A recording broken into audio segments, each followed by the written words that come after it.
Alright. Big kicks. Crispy. No, so you're just not allowing us to participate anymore. Concentration, do you have to be within the range of the original spell? Or can you, No, you did not. you can just, like, fuck off. You could, 100%. It just depends on how long it lasts. Okay, cool. I'm pretty sure this spell's only still a minute. I'm pretty I think it's like, yeah, hold on, I'll check. It's a good bound. Anyways, while you check that, hi! Welcome to Dungeons and Dunderheads. My name's Andrew. I'll be your DM for the evening. These are my esteemed band of Chucklefucks. Say hello, Chucklefucks. Hi. Hi. Sorry. Okay. You pointed at Candy the moment you were talking. It's I was me. like, what am I looking at? It's me, the chuckle fucker. Wait, no! Hey, hello, it's me, the Chuckle Fucky. 1 minute. Alright. So, let's go around the table and introduce your characters, starting with Jeremy. Hi, I'm not Jeremy, but I'll be playing Styx today.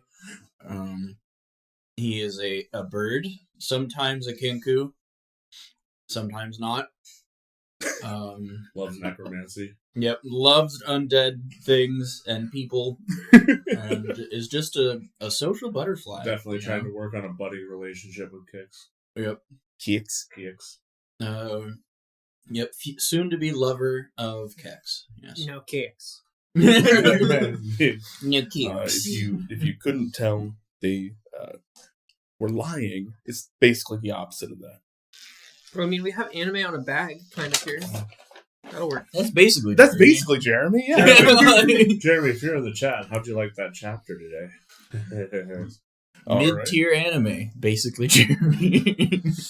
That's me. Not even here to defend himself. Come on. I love Which, Jeremy. speaking of, he's out. He had that surgery on his ankle. It went really well, but he is hopped up on some pain meds right now, so probably not a good idea to be driving. He's actually trying. Up on some He's actually trying to get off of his pain meds. low blow, dude. Low blow. You're right. My bad. I apologize.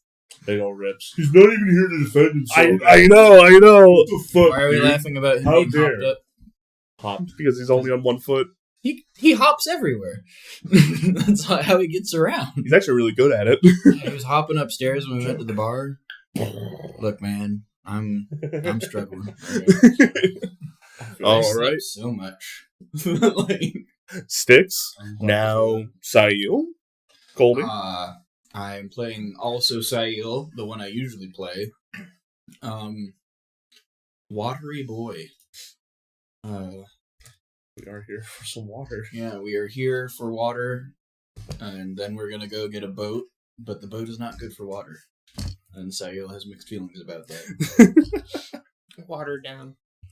Water Get watered sucks. down. It really sucks. Yeah, you can keep that opinion to yourself, Mr. Vampire Boy. All right. I'm playing Kex and I am big right now. For the first time in my life. Big rogue. He says as being a very large man naturally. That's more about girth than height. Nothing, don't worry about it. Okay. Use a particular word that doesn't pertain to me. Which one was it? Man? Naturally? Big? Naturally. All right. Kex doesn't This have has any been- horse meds, does he? Amazing. I'm listening. I'm uncomfortable. Thank you. Me too. I'm playing Alyssa, and she is a Tabaxi Artificer Rune Knight, and I am also of abnormally big size. Big. Abnormally large status. Game respects game. Gains respects gains. No. All right. So, Gang. First time? I'm playing two characters because neither of mine are big. you have to make up for it. Yeah. All right. Well, last time the Broken Wings tried to understand the future a bit more with the Oculus before going back to the Plainswoman about getting teleported into No Man's Land. She refused, seeing as most of the party were feigning as if they were college students and there were no trips into the No Man's Land being planned for, and it was dangerous. And the group then left college. They dropped out. Got out of their disguises, came back as what they normally look like about roughly an hour later, where they paid the fee to get hot dropped into no man's land in an area called Antlion Canyon. Sail could feel a pull deeper into the rocks. After some preliminary scouting by Styx, they found out there are multiple pools of water in the canyon, with guard drakes guarding certain plants. In an effort to steal one of those plants, they were spotted by a giant dragon-headed hydra that had no want to speak. After a long and grueling battle, they finally brought the creature down, ripping off multiple heads in the process. Battered and bruised, they all took a moment to just breathe. But it's at that point in time, they begin to see all the bubbles and stumps that they ripped off starting to bubble back up to the surface. As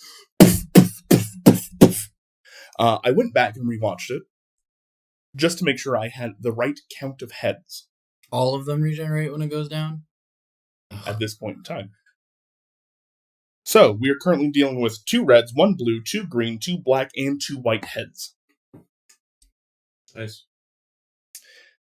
And as it all these heads burst forth, and it starts to push itself back up. Let me get some combat music going. Uh-huh. Ooh, Desolation? That's a good song. No bleeding, don't give a fuck. Desolation, no bleeding. Yeah, got it. I got you. You're up. Yeah. I got We're you. gonna let you do you. No. Yeah, I just wasn't listening along, but I appreciate that.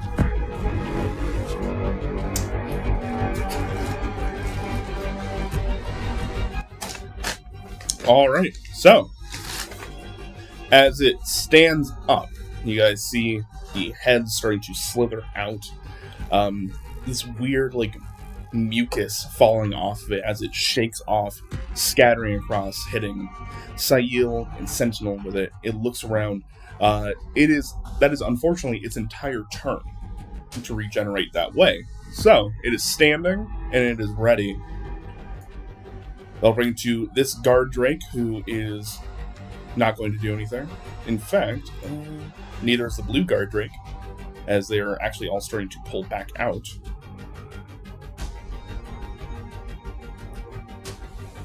That's a little bit weak, considering where they have to go. Yep, man. Guard Drake's actually fairly strong. This red one doesn't want to fucking go anywhere, apparently. Yep. I was just worried about controlling the drakes. That was all I did. Sail! I'm gonna. Can I get around the Hydra? I would let you make an acrobatics check to squeeze through. Contested by its athletics. No, that's a stupid decision. What am I concentrating on anything right now? I don't believe you are. All right, I would like to fairy fire the Hydra. Beautiful. Fairy Fire is 20 by 20. I'm assuming you're not going to want to hit Kex, so I'm not even going to bother rolling or drawing the template for it, because it's going to hit it. It's a one creature thing. I'm not hitting anybody else. Yep. So Dexterity saving throw, right? Yep. DC 18 Dex save. All right. That is going to be an 8. That will fail. All right. Everybody has advantage to hit it now. Yes. And yeah, I'll go stand. I'll move up 1 to the right, I guess. Oh, like that? And 1 over closer to it. See if I can skirt around it when it goes unconscious again. All right. And that's a concentration check, right? Yep. All right. So, at the end of your turn, it's going to take a legendary action. It's going to spend one of its legendary actions to make a bite attack against you with its blue head.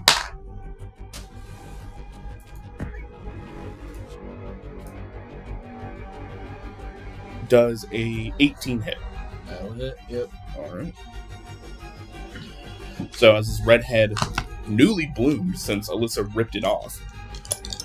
I thought it said blue. I did say blue, 100%. Because it's the only one that hadn't got ripped off yet. My bad. Newly blue.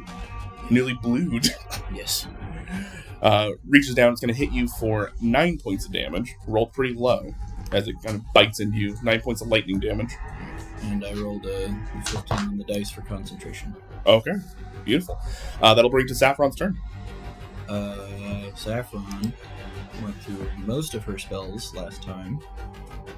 So she will cast Polymorph. Okay, what is that? Wisdom save or? Yep. That is a wisdom. Very low DC 12. Do you have a negative? No. All right. 12 on the die plus 1, 13. I'll barbs it. It's worth it. 7. Alright. Turn it into a fish. Then it can swim away. Turn it into like an ant. It will drown and then immediately turn back. Yeah. Mm-hmm. Turn into a giraffe. Chicken, they can't fly anymore. All right. Crap. Let's see. Do I have a way to? What would find this Saffron easily? turn there too? That's what I was thinking. It's a frog. It is a small toad. You see, as this aquamarine dust settles on over it, as you start to make your way closer, you look over your shoulder, tell Saffron, like, I need a little bit more operating room here. As she kind of just claps her hands together, this kind of green fey energy, as she starts to whip around, almost like a cat's cradle with string. Except when she's done with it, it turns into a frog, as she goes like, "All right, buddy." The heads all look at Saffron very confused as it starts to shrink down into a frog. I will give advantage to Kex. Catch it! Okay. I was not expecting to get frogified. Does it roll a save? Somebody grab a bucket. Unless it gets hurt. We have a side quest. So I will announce to everybody, do not hurt the frog or the Hydra will come back. We have an hour to figure out how to kill it or get out of here. We need to put it in a bucket right now. Bucket. Manny would be so happy I will finally getting pull the out- frog bucket. I will pull out my cooking pot. Take frog and bucket and make frogget. No. With what Lizzie did the moment it turned into a frog, I don't need the word frucket being thrown around.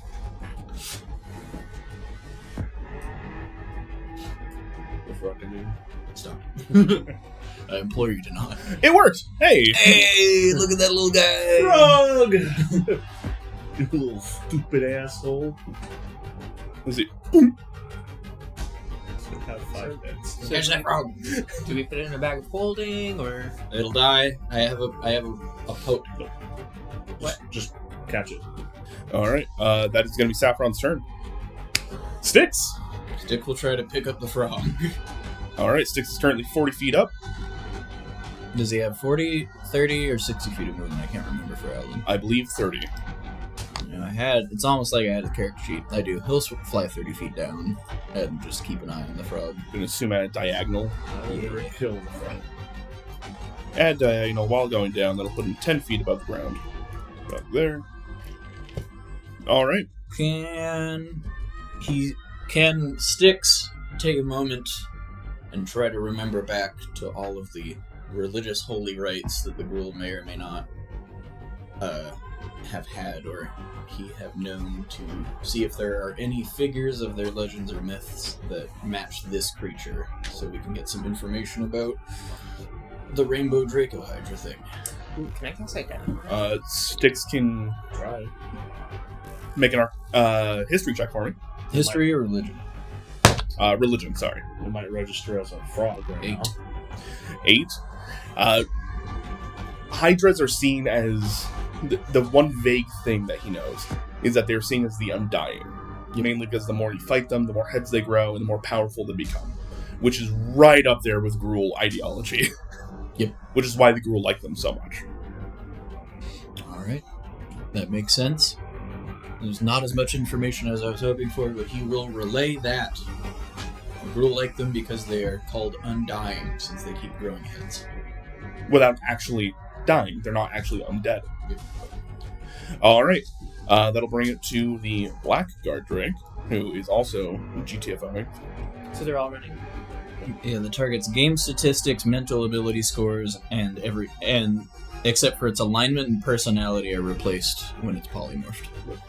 So it is still angy and rude. That's about it. Starts gnawing on feet. So it looks like they're all backing off. Good time. Apparently. Okay. I'm going to. Well, I guess if they're running and I leave their radius, do I take attacks of opportunity? Only one way to find out. No, come back.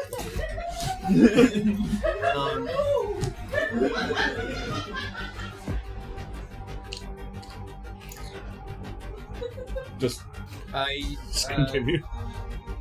I guess I'll just cast Healing Word on myself. Okay.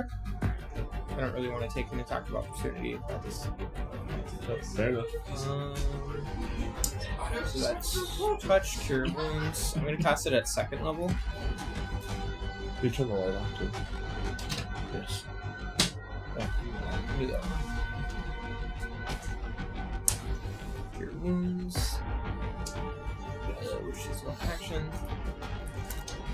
And I roll 1d8. No. Okay, so 2d8 plus my spellcasting modifier, which I think is 4. So Cure wounds, not healing word. Okay. Yes. 2d8. I thought I'd heard healing word before. She said healing word initially, and then Yeah. Which also, I don't think artificers even get healing word they don't. anyways. They get cure wounds. 10 health. Beautiful. That would be busted if they could.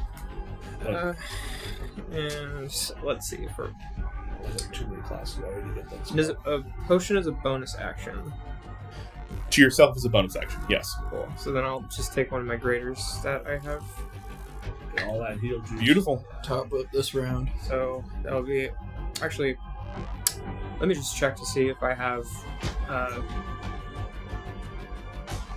my 2nd wind instead. So that's also a bonus action. I do. Okay, I'll use the 2nd wind. Save the potion if I can. 1d10 plus your fighter level, which is 3. Trying to use saffron to cast stuff feels like such a So I get another 6 health. gambling. Yeah. Like I feel like I'm gambling with saffron. It every worked, time. though. It's like DC 12. Come But on. when it works, when it works. It works. Cool. And then that will go ahead and end my turn. All right, beautiful. That'll bring it to the white guard drake, who is going to kind of snarl and gnash his teeth at Alyssa, and take the dodge action because it also doesn't want an attack of opportunity. They're all just Why- staying there. Why wouldn't it disengage? Is that not a thing that... Has to climb, which is difficult terrain. So it's like, yes, it has a climbing and a burrow speed. Can I take an action to like barter that we both back up at the same time? Well, next time this comes around as a free action, you can put your hands up, kind of signify that you don't want that smoke. They have just been staring at each other, and she was like, her hands started glowing. She just. Well, I had a hydra's head in my hand that I was holding up. Yeah, you were intimidating So, them. I wasn't he sure if doesn't it, like- know what to. Because it regenerated its head, so I wasn't sure if I still have it or if it went... Oh, you still have You it. still have it. It grows new. The rest of it doesn't go away. Cool. Yeah, there are multiple heads just strewn across the battlefield at this Right. point. So you drop the head, put your hands up as a free action. Yeah. Cool. The two of you are just staring at each other for the moment. Because that doesn't also go like, It's growling and gnashing its teeth, but that kind of like glazed look that they had in their eyes is gone. And with your intimidation check from before, you're pretty sure it does not want to deal with you. Like, the smoke. Nope. yeah. That'll bring it to the green guard drake, Bashful little guy. who is, in fact, seeing that you're distracted with the white one, is going to just rotate around you. Saffron will punch it. 70 feet up in the air. Yes. 20. It will take the disengage action. And then immediately get stuck. Yeah, because it goes into fucking entangled. Right, so it's going to try. It's going to try climbing up over the red one, and we'll see. So I think Entangle might be concentration. It 100% is, actually. So that'll get dropped. Yep. That red can move for the first time. Finally. The first time in forever. Yeah. Oh shit. An answering call. Alright, that's as far as it's gonna get. Sentinel looks at everybody, sees the small frog, and just walks up and scoops it. Good job, son. His athletics checks, wow, rolled really low. This actually might wriggle out being a frog. Then you can do it twice. Wait, no. No way. Yeah, no way. I forgot that I give Sentinel expertise in it. Yeah. Frog handling? Oh my god. Yes, specifically frog handling. S-tier It's a frog really handler. weird niche thing. He Is deals it with sex a using lot. to get frog legs from the Golgari? You see as Sentinel picks it up and goes, I've,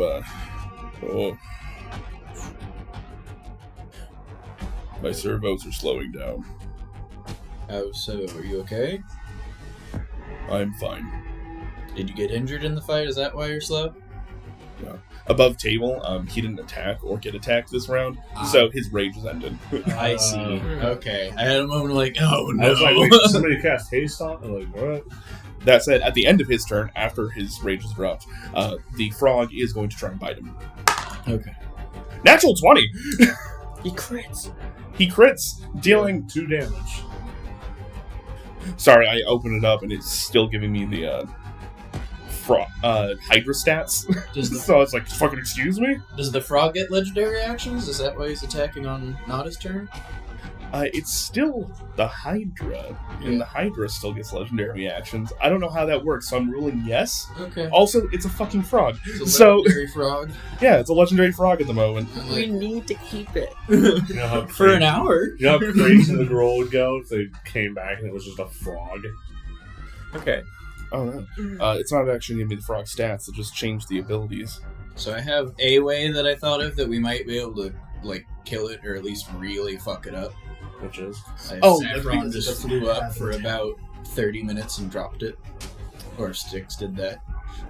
Well, So, real quick, fun fact, frogs don't have attacks. So it's using a bite attack that even with a natural 20 does 0 damage. That's what I thought. It's, I was like, frogs don't have teeth. He's metal. it could be a poison frog. Well, He's metal. He's immune to poison! Sentinel was the perfect person. The reason I chose Frog. Just starts gumming at us. He's less holding it at this point in time as much as it is just fully encompassed his thumb as he holds it up and goes, I've got it. you see the frog pull out a little scroll and then go Jiraiya. I do like that idea, mostly just because I'm curious to see what will happen. Yeah. Well, you would But have let's look at the nest. You would have to drop concentration on polymorph first, because otherwise he would just hit the ground. No, It the carries damage carries carries over. carries Oh, okay. over. Yes, that's how Keyleth, yeah. Goldfished herself. The druid was like, I'm gonna die. We're- do a cliff dive. We're 'cause I basically can." gods, And right? Goldfish right at the bottom. And died Got because she jumped revivified. like 2,000 feet. Yeah. Like, we're basically gods. And Matt had to be like, you're dead. He didn't even bother rolling. It's like you Yeah. can't survive this. And then she's like, what? Like, no, you're dead. Like, sorry. One or two people was like, I saw where you were going with the goldfish, like landing in water, but it was 1,000 feet. Why wouldn't you turn into like an owl? No, she wanted to like jump off and like Dive. into the water and turn into a fish and thought that would work, but you're still impacting. Yeah. Anyways. Sorry. Back to the top of the turn order. Kex. Should I go grab the thing? Yeah, let's start just looting. Alright, I'll go down and I guess I'll look again to see if there was anything I didn't see before, but I'm gonna grab the lockbox and probably like rustle some bushes up and shit. If you're talking through the connection, I'll let you know that I have arcane lock prepared. Okay. Rustle the jimmies while you're down there. I'd rather not bring the spell slot. They airdrop fishes into the Canadian lakes every year. It's a little bit different when it's like 1,000 feet. Yes. So imagine if they dropped it like miles and miles and miles. Then also the game mechanics tie into that because all they have to do is take 1 damage. And then it carries over into the human form. But yeah, I guess I'll go down and get the box. Alright. It's about I think I said it was like 30 feet deep in the center. I am big right now. I am aware. So that still only puts you at 10 by 10, so you kind of dive in. I'm not going to make you roll a strength check for it, but as you pull it out from the bottom of this like sand and silt. It's a decent size. I would say it's probably about like a 5 foot by 5 foot wide, 3 foot deep. Oh, when you said lockbox, I was imagining. I was like, No. Yeah. It's big. It's a chest. It's okay, a chest. so good thing I'm big right now. Yeah. Okay. Sorry for not representing that better. Okay, you're good. No, you're fine. Is you start rotating in, out, pop it up. You have a big old lockbox. It's pretty fucking heavy even for you right now. But because you're enlarged, you got it. Get out of the water with it. Did that take my action to grab it? Wait, why does it say you're 40 feet up in the air? I don't know why it says that. Was But he on the definitely wall? not. It's because You are on the wall. Yes. So, but gravity, you can just jump and... Yeah. Into the water. But I would say that does expend your movement. So, unless you want to use a bonus action, I'll use the bonus action to come. bonus out action of the dash. water. Alright, so that puts you down there. Then 5, 10, 15. You're at half speed in the water. Boom, boom. There you go. And I have a point where I can try to unlock this.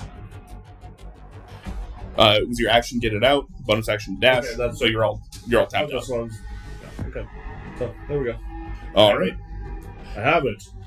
That will bring it to Belial's turn, who is Attacks the frog. no, not attacks the frog.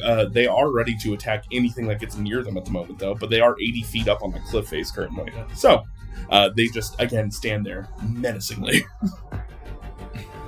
That'll bring it back to the Hydra's turn. And remind me, is it the end of each of their turns or when they take damage? Just when they take damage. Beautiful. So All right, and you have an hour on this. Yeah. All right, we're going to go ahead and drop Yeah. initiative at this I point. was gonna say like Beautiful use of polymorph. You guys just had this very angry frog on you the entire time. Sentinel, That can't deal damage. Just take your hand, Sentinel, and just do this to make a cage. So Okay, it's for the duration or until it drops to 0 hit points or dies. Not even if it takes damage necessarily, but it only has one. Yeah, how much hit? All right. Hey, Sail. Yep. I got the thing. All right. I'm gonna bring it up onto drier land and That kind of sandbank between Yeah. the two pools. Sure. You try to crack that open, and I will go down and just kind of putz around and see if I can find anything. I'd rather try to pick it first, just so you don't have to waste the spell slot. yeah, I mean, arcane locks only for magical ones, I think. So. Okay. Well, Arcane Lock locks things anyways. Uh, You're looking for You need knock. knock. Fuck. Yeah. You're right. Good spell. Well, I could lock the frog in the lockbox. Maybe let's do that before we Ooh. leave. Yeah, and then drop it from the sky. Okay. Well, I'm gonna take a look at the chest first and make sure it's not trapped. Sure. Go and give me an investigation check. I'll start. I do still have the advantage Sayo gave me. I'm gonna start looking to see if I can figure out why Majra wanted me. 24. 12 plus 12. 24. This is 100% trapped. Very crudely, as far as you can tell. But there are, you can see that there are runes etched into it. And as you're kind of looking at it, you realize if these runes were to disconnect, much like a glyph of warding, it would set off. Okay. Sorry, you go. Have we heard anything from the Skyrite that I sent? Not yet. Okay. It is my mind, though. Don't worry. Do I, sorry, are you going?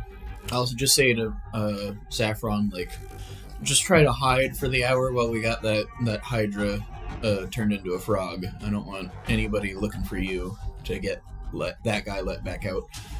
Okay. You see, she goes invisible, and you can feel your connection starting to strain as she just keeps going by. All right. With my roll, would I understand a way to get rid of this, or do I feel like this needs to be dispelled? Either would work. You're not sure how to, even with your roll, because you're not practiced in those types of things. This might be an Yeah, I was Alyssa. gonna say, Alyssa, come here. Hey, what's up? There's runes inscribed on this, and I'll point like everything out. I feel like I need to get rid of the runes, but I don't want to like or anything inside the box. Yeah, that makes sense. Sticks will be like, I could cast Dispel Magic on it. So, is there a type of equipment that I could use? Or not equipment, tools, artisan tools. Wondering if there's like arcane tools or something. I've made some for my setting Okay. that is just enchanting tools, but in this case, you can just use tinker tools. Okay. If you would like to very carefully like start breaking lines of rune and stuff like that, since you have it identified, it's going to be a fairly high DC to try and break it without actually setting off the trap, because the whole concept of it is that it's going I to thought I break. was trying to understand the trap. No, I've already figured the trap out. It's runes that are going to get triggered so if you I want try me to to open it. I'm just trying to Tinker's Tools check. Diffuse the bomb, Okay, essentially. Would me pointing everything out and stuff be giving Guidance? her advantage at all? It allows her to make the check in the first place. Okay. I'm gonna also Sorry. use. No, by all means. Sahil from underwater be like, this, and you're inspired. Sorry. Okay. I'm also gonna cast Bless on myself. Guidance, bless, and inspired. Mm-hmm. Okay, that works. So I don't even know what to add for all this. it was roll your d20, then your Yep. Intelligence and proficiency twice. So proficiency twice. Okay, so that's And then a D8. then d4. Two and So- D4s. okay. So that's a plus 12. So we got 4 plus 12, which is 16, and then a D6, D8 and 2D4. a D8. Yeah, my inspire is a D8 now. Okay. I don't know when D8, Roll which is plus 6, which will bring it to 22. 22, and then a D6, and then Bless is also no, a D. there's no d6. Just two d4s. But I got guidance. That's That's a D4. D4. Okay, so 2 D4s. Yes. That's a 2, which will So bring it to 4. 24. 24, and that's a 4, which will bring it to 28. The DC was 25, legitimately. So when you were just like, yeah, I got a 12, and I was just like, oh, No, oh, I rolled a 4. Yeah, you rolled a 4 Yeah. plus 12, and I was just like, oh no. She actually needs all these die. Yeah. So as soon as I heard that you were up to 24, I was like, okay. She's cleared it. Yeah. Because I will fully admit to you, this thing was going to blow. Oh, I figured. I was like, They had fireball in it. That's what they had. Okay. Next I to the wasn't- frog. random chest that's being guarded by a Draco Hydra at the bottom of the water. Yeah, Can I that's narrate what definitely- I think would happen? Please. So, like, as I'm looking at these runes, like, I'm, like, kind of leaning in, and I see some red runes, some blue runes, some other ones that, like, kind of mix, and, like, it's underwater, right? Kex pulled the chest out for you. So so I'd like to imagine that there's like a little bit of glint from the light of the sun, so like it kind of mixes the colors up, and I like accidentally scrape one and I remove just a piece of a rune, and then all of a sudden it starts going doot, doot, doot. Starts And then sizzling. I quickly like the red one. cut the red one, and then it stops. You hear it. There is a brief moment where you cut through the blue one, and in this case, the blue one acts as that arcane essence, that kind of electricity that naturally flows through arcane sigilry and stuff that you're very used to. As you cut through that, you realize, oh, that was the power source, not the explosive. So now it is starting to catalyze, and it's going to go off, and then you very quickly get through the red, making sure that disengages entirely. Alyssa, you're sitting there, whew, and nobody else understands what just happened. Is it still locked? It is still locked. I will try to pick it. All right. Don't give me some thieves' tools. Nice job. I can also And nice job to everybody else, too. Okay, that's 20 without my advantage. Okay, that's 29. Okay. It was also DC 25. Okay. They were very serious about this. I'm not surprised. All right. As you pick into it and it opens up, you just open it straight up? Yeah. All right. As you open it straight up, there is what looks to be a very large bushel of not the same flowers you guys have been dealing with, but instead, what looks to be like a lily? can I cast I'm identify going on to say that? sticks. Alyssa, Or Sahil. sticks? Yeah, use Yeah. your spell slots. I don't think he has identify. He doesn't. I was just gonna maybe stick nature stuff. Couldn't take a look. Would anyone recognize this lily? Would Saffron recognize the lily? Would Saffron recognize the lily? You kind of call up to her. She's like, "Hey, give me a second." She smelled something pleasant. Yeah. She did smell something good. You see, as Saffron kind of apparates on the edge of this chest, looking down at it. Can you go ahead and roll me at advantage a nature check for Saffron? For Saffron. All right. Let me get. Oh, this smells amazing! Not what I was expecting to see in here. My tiny dice? No. 16 Yeah, on the dice. 16 on the dice. Plus. This is intelligence? Nature. So yeah, intelligence. 16. 16? Alright, well, that's actually pretty much just enough. She gets down, it's a moon lily! Oh! What does that do? The sap is actually like liquid moonlight. Oh! This is up your alley, isn't this? I think. Nobody thinks so. Come back up here, Sayo. I'm still putting around. Come back on the switch places with me. Alright, come on. This is very, very, very rare, and it's probably what's made this place so vibrant here the entire time. Oh! So we shouldn't take it. What can we do with it? I think we should. Well, this place might die if we did. Well, Yeah, it's already pretty dead. It's a desert. do we care about the people who run this place? They're the gruel, so no. Yeah. Kind of not really. I'm just not sure if we should destroy an oasis. Right, but is a person in your head tugging at you a little bit harder right now? How we feeling right now? Very, very excited. Bringing up the idea of taking away from this place. Not excited. Not excited at all about taking the lily. Okay, so you need to do something with the lily, though. Do I need to eat the lily? Do you need to plant it? Do I need to plant the lily? Very, very excited at this idea. Plant the lily! Alright, we need to plant it. Okay, let's find a... I'll bring out my gardening tools. Because you do have tools for everything. Yep. You bring out your herbalism kit, essentially. I'll go back down into the nest and see if there's anything else I can pick up and find. There is a ton of stuff down here. Yeah. Not in the sense that there is there's quite a bit of gold. Yeah. Actually, there's quite a bit of valuables, things like that. You can tell there are even at one point in time they were very nice tapestries, but now they are waterlogged and just destroyed because the gruel have been sacrificing what they've raided from people to this pit. Mm. There are gemstones, money, all of that is in here. Yep. I'm gathering up anything valuable that I think I can carry.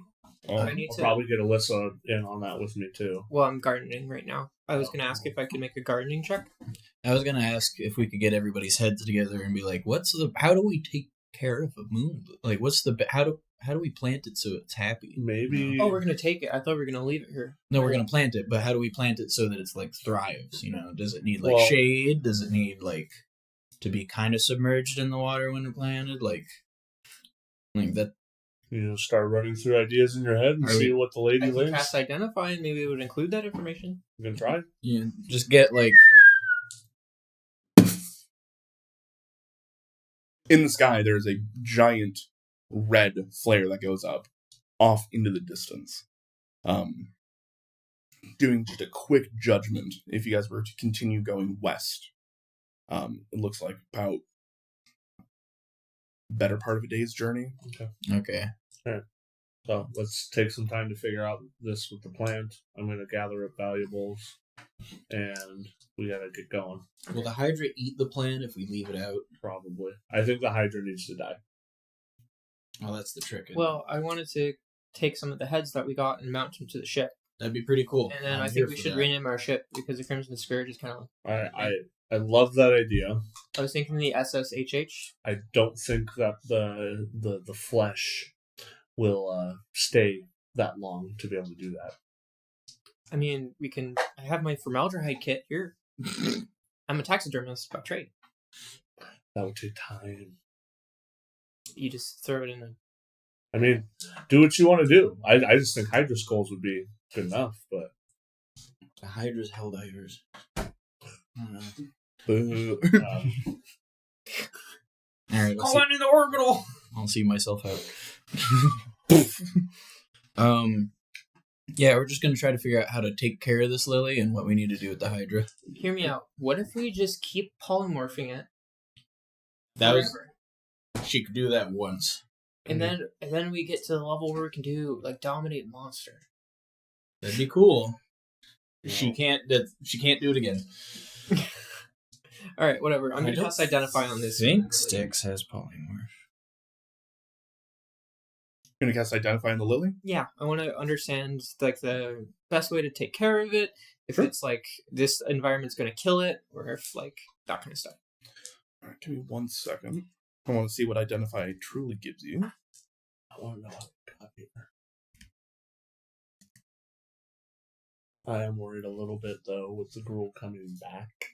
Properties, how to use them, requires attunement, how many charges it has, spells affecting the item. If the item was created by a spell, I learned what spell it created it. Yeah. Okay. All right. So as you cast identify, it is a moonlight lily that you see, and it essentially is a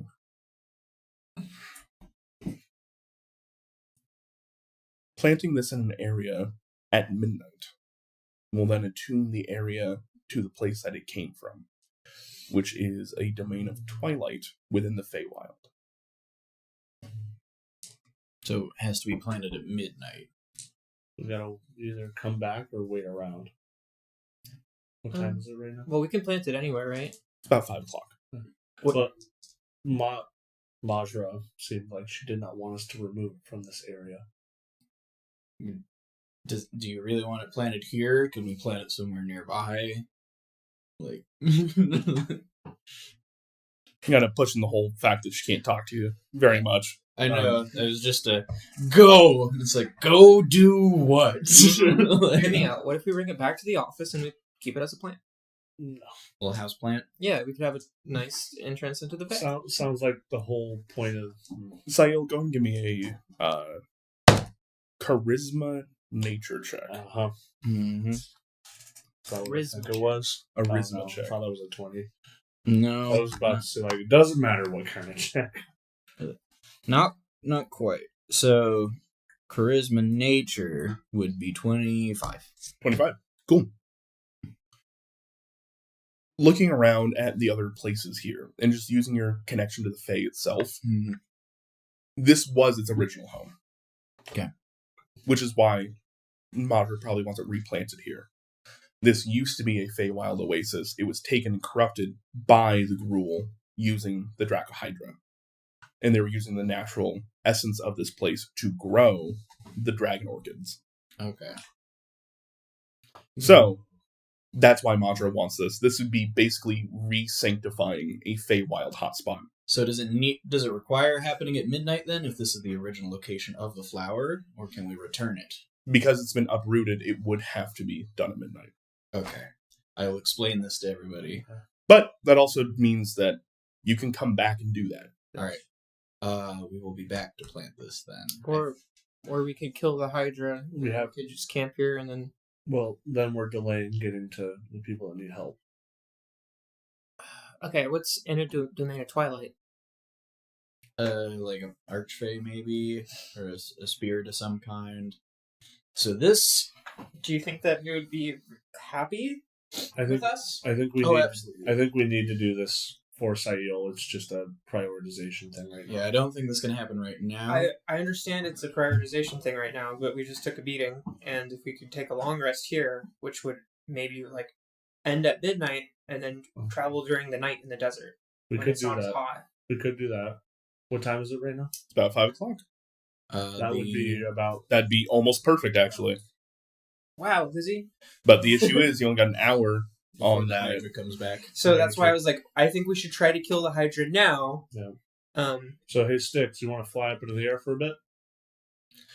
I don't think that's gonna work enough. It might turn into paste. Yeah, that would be the ideal, So- right? What if we like? So let's think about the ways that we can kill it. So I think that a bag of holding would work because eventually we'd run out of air, and I don't think that. It would tear the back. Yeah, Or tear the bag. it would rip the bag. Why would it tear the bag? It's bigger than what the bag can contain.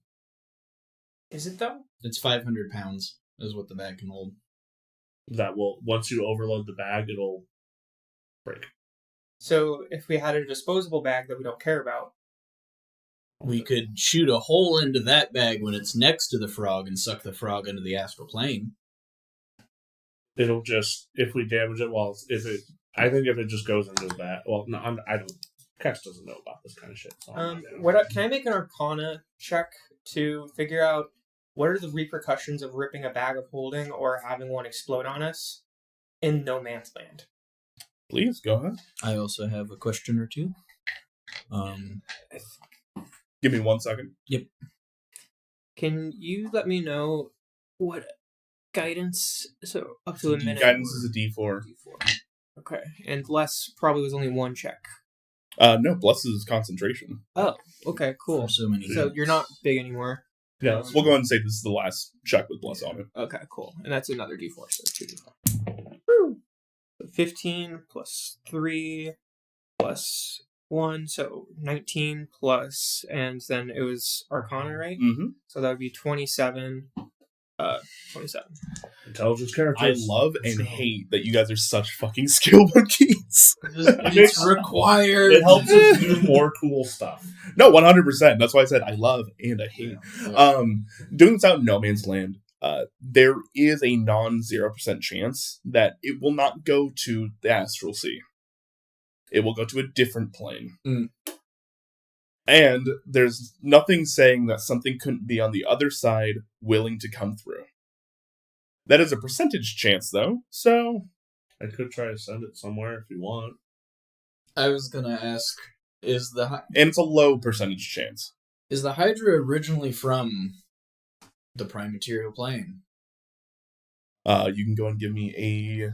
I could maybe send it back. This would be a nature check, I would presume. Yeah.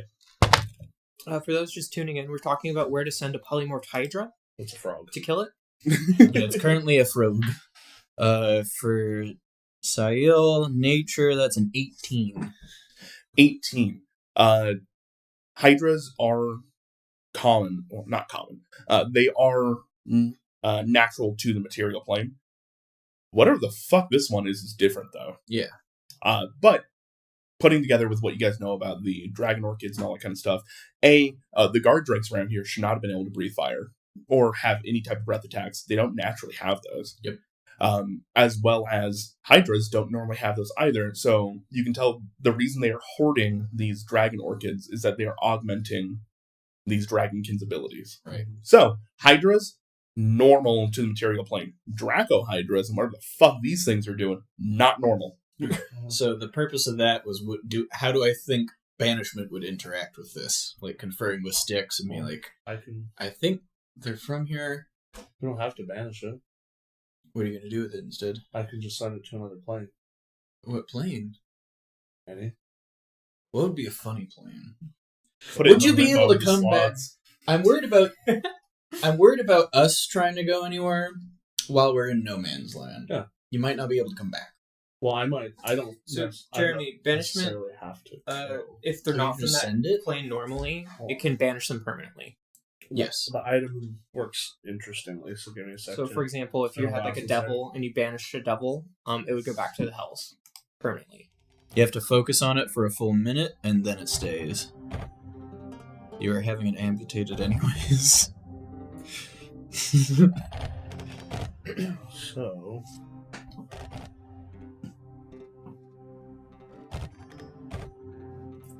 What's that sound? It's part of the song. So- it sounds like it's doubling. I can use plane shift as an attack by touching it to send something to another plane. Styx Not me. apparently wants to try banishing it first. How long does banish last for? 1 minute. 1 minute, and then if it's not from this plane, then it would. And then we have to make sure we send it to the right place, and if we don't, we just wasted the spell. Yeah, but we're going to take a long rest. Right, but I'm saying if we send it there, it doesn't work, then what do we do? Then I think we would go to the next one, but Styx sounds like he very particularly doesn't want to kill this thing. He said that multiple times, and this is Jeremy in chat saying this. Okay. We can try. That's why I offered to send it somewhere too.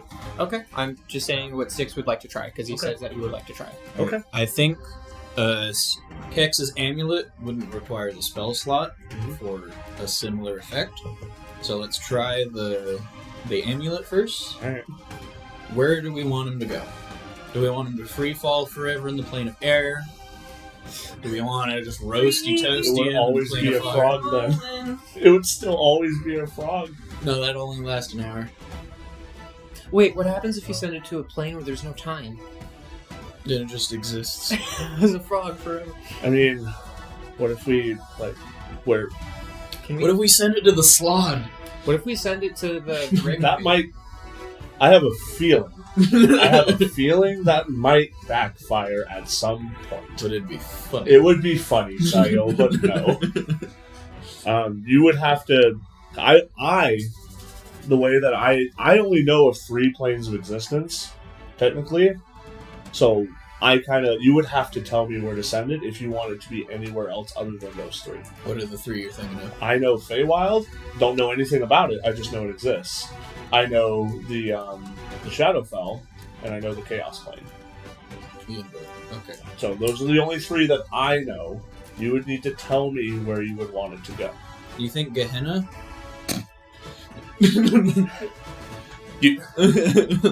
Why not just give it to Tiamat at that point? It's basically her spawn. Wow, what a fucked up way to make a pact by accident.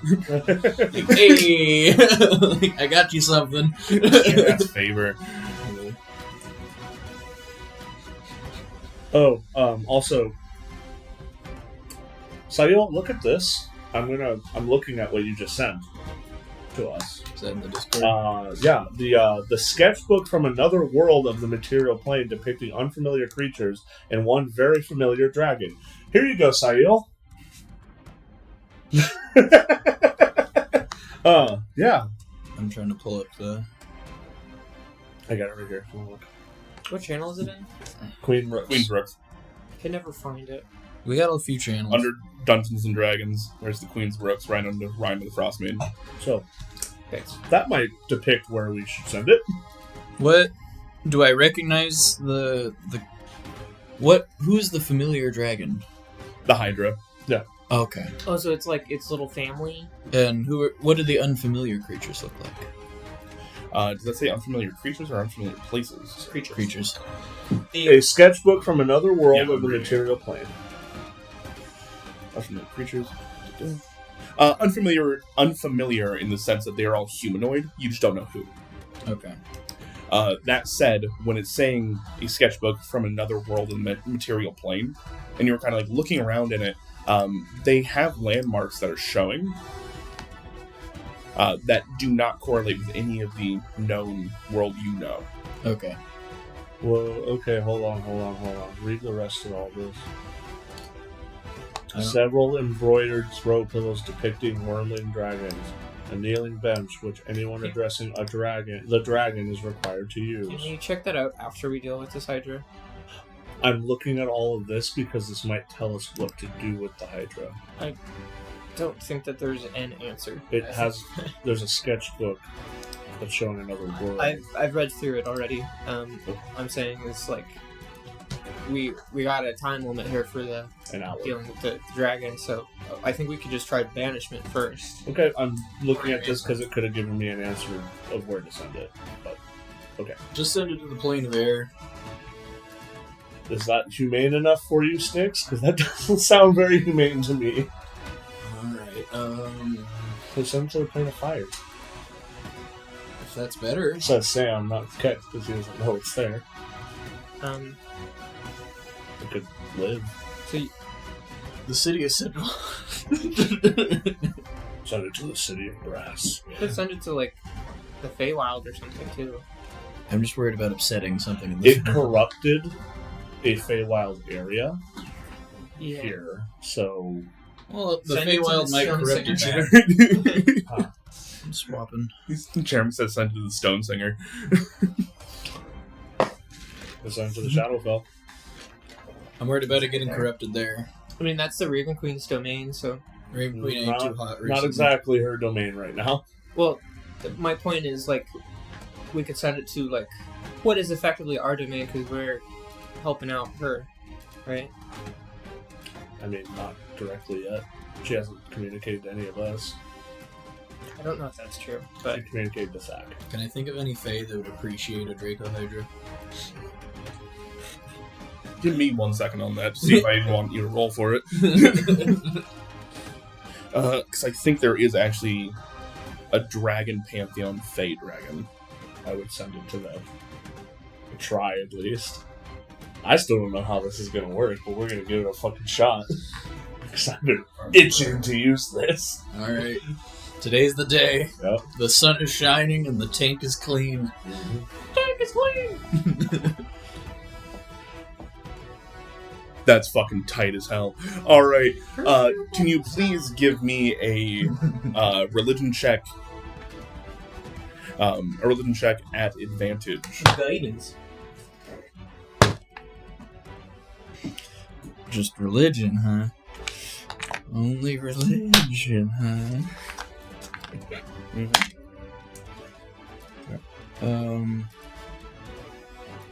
Yeah, it's gonna be a whole toasty 11. You vaguely understand that there's some connection to pseudo-dragons and fairy dragons. You don't remember what, though. Saffron, isn't there a dragon fairy thing? Would they like a Draco Hydra? Yeah, there's this one guy at the Sealy Court that hangs out with Titania. Ooh. I don't remember who they are, though.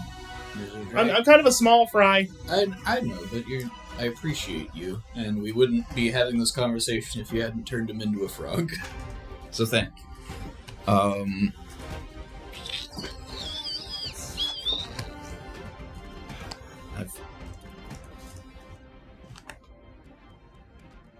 So there is if we send him in the next 45 minutes with a note, they might be able to get him to the correct guy. So let's just send him to the summer court. Okay. Are you sure? Yes. Okay. I'm going to write a note. Alright. Give it to the frog. There you go. Alright. I'm going to write a Tie note it to the frog. in Sylvan. I'm so happy we're doing this. Essentially, greetings from the material plane. I am Sayul Stormson, contract bound of Majra. We attempted to clear out a Fae alcove enclave. There was a Draco Hydra in it. This is the Draco Hydra. We turned it into a frog. There's probably about half an hour left. Love you, bye. It's your problem now. We know that there is a dragon fae who might be able to do something about this Draco Hydra that unfade a fae area. Alright. Might be able to help corral this guy, do something with him. Help him see the Fey light. I'm sorry for any inconvenience this may cause. Warmest and kindest regards. Can you also add P.S. Alyssa's alive? P.S. Alyssa says, any last name you want me to put on there? They'll just know Alyssa. They'll do Alyssa. Jeremy, is this the equivalent of dropping an unwanted kid at the fire station? Yes. Maybe. Yes. A five-headed fire. If it was the fire station, we would have sent it to the point of fire. What was it? Alright, my last inspiration. It's just if this doesn't work, this is gonna go bad. You got this. For everybody. Well, no, I'm telling everybody You to got get the this. fuck away. So, Alright. just give me the frog, and everybody else stand at least. I think it's 20 feet or 40 feet. Yeah, stand 20 feet back from me at least. Alright. You got guidance and inspiration. Okay. Well, alright, I'm gonna hold the frog. I'm gonna channel the power of the amulet. I have to make a intelligence check for this to even work first, and then the spell is casted. So, And on the note, to which I attached to the frog, I will put our address for our guild office. Man, you're really... This isn't even like... I swear to God, this is a gift. If it's not, you can come fuck with me right here. Like... So... You guys want me to use a dice? Yeah. Because I rolled a 2. Do you have an inspiration Yeah. on you first? I don't. You don't. I just... Oh, Oh, yeah. you have that. Even if I rolled max numbers, I would miss it by 1. Yep, so use the dice. Okay. This is a check as well, right? So I have to roll. Yeah, I have to roll the check. I'm saying you can add your psycho dice too, right? It has to be a check that I'm proficient with. This is just raw intelligence. Yeah, this Fair is raw enough. intelligence. So yeah, that's how it's ruled. So I would love to do that, Andrew, but no. Man, I wish I could give you advantage from over here, but I probably can't. I think I have been helped as much as I can be helped. Yeah. So I would end up with, even if I rolled max, I mean, I could theoretically Just dice it. just dice it. Just dice it. Okay. My first time ever using one. I can't wait until like the last session where like Andrew's gonna roll a dice and he's gonna roll it the number of times that we've used it. Okay. Legitimately, I was at a game shop telling people my concept for the ambiguous dice when I was playing like a what do you call it? Or where you play like Adventure League. I was playing an Adventure League game there, Okay. and the DM there said exactly that thing. You should probably just keep a tally of how many dice they use, and then you can just add that as hit points to your final boss. So I made it exactly without having to use Sayul's inspiration. Cool. So I got a 10 plus 4 Take plus that back. 1 from guidance. Nice. Let's go. So Can't take it back, by the way. I'm teasing. so I cast it on the frog. And the frog needs to make a DC, Frog stats. a charisma check. DC 12. All right. I can recast it again if it doesn't work.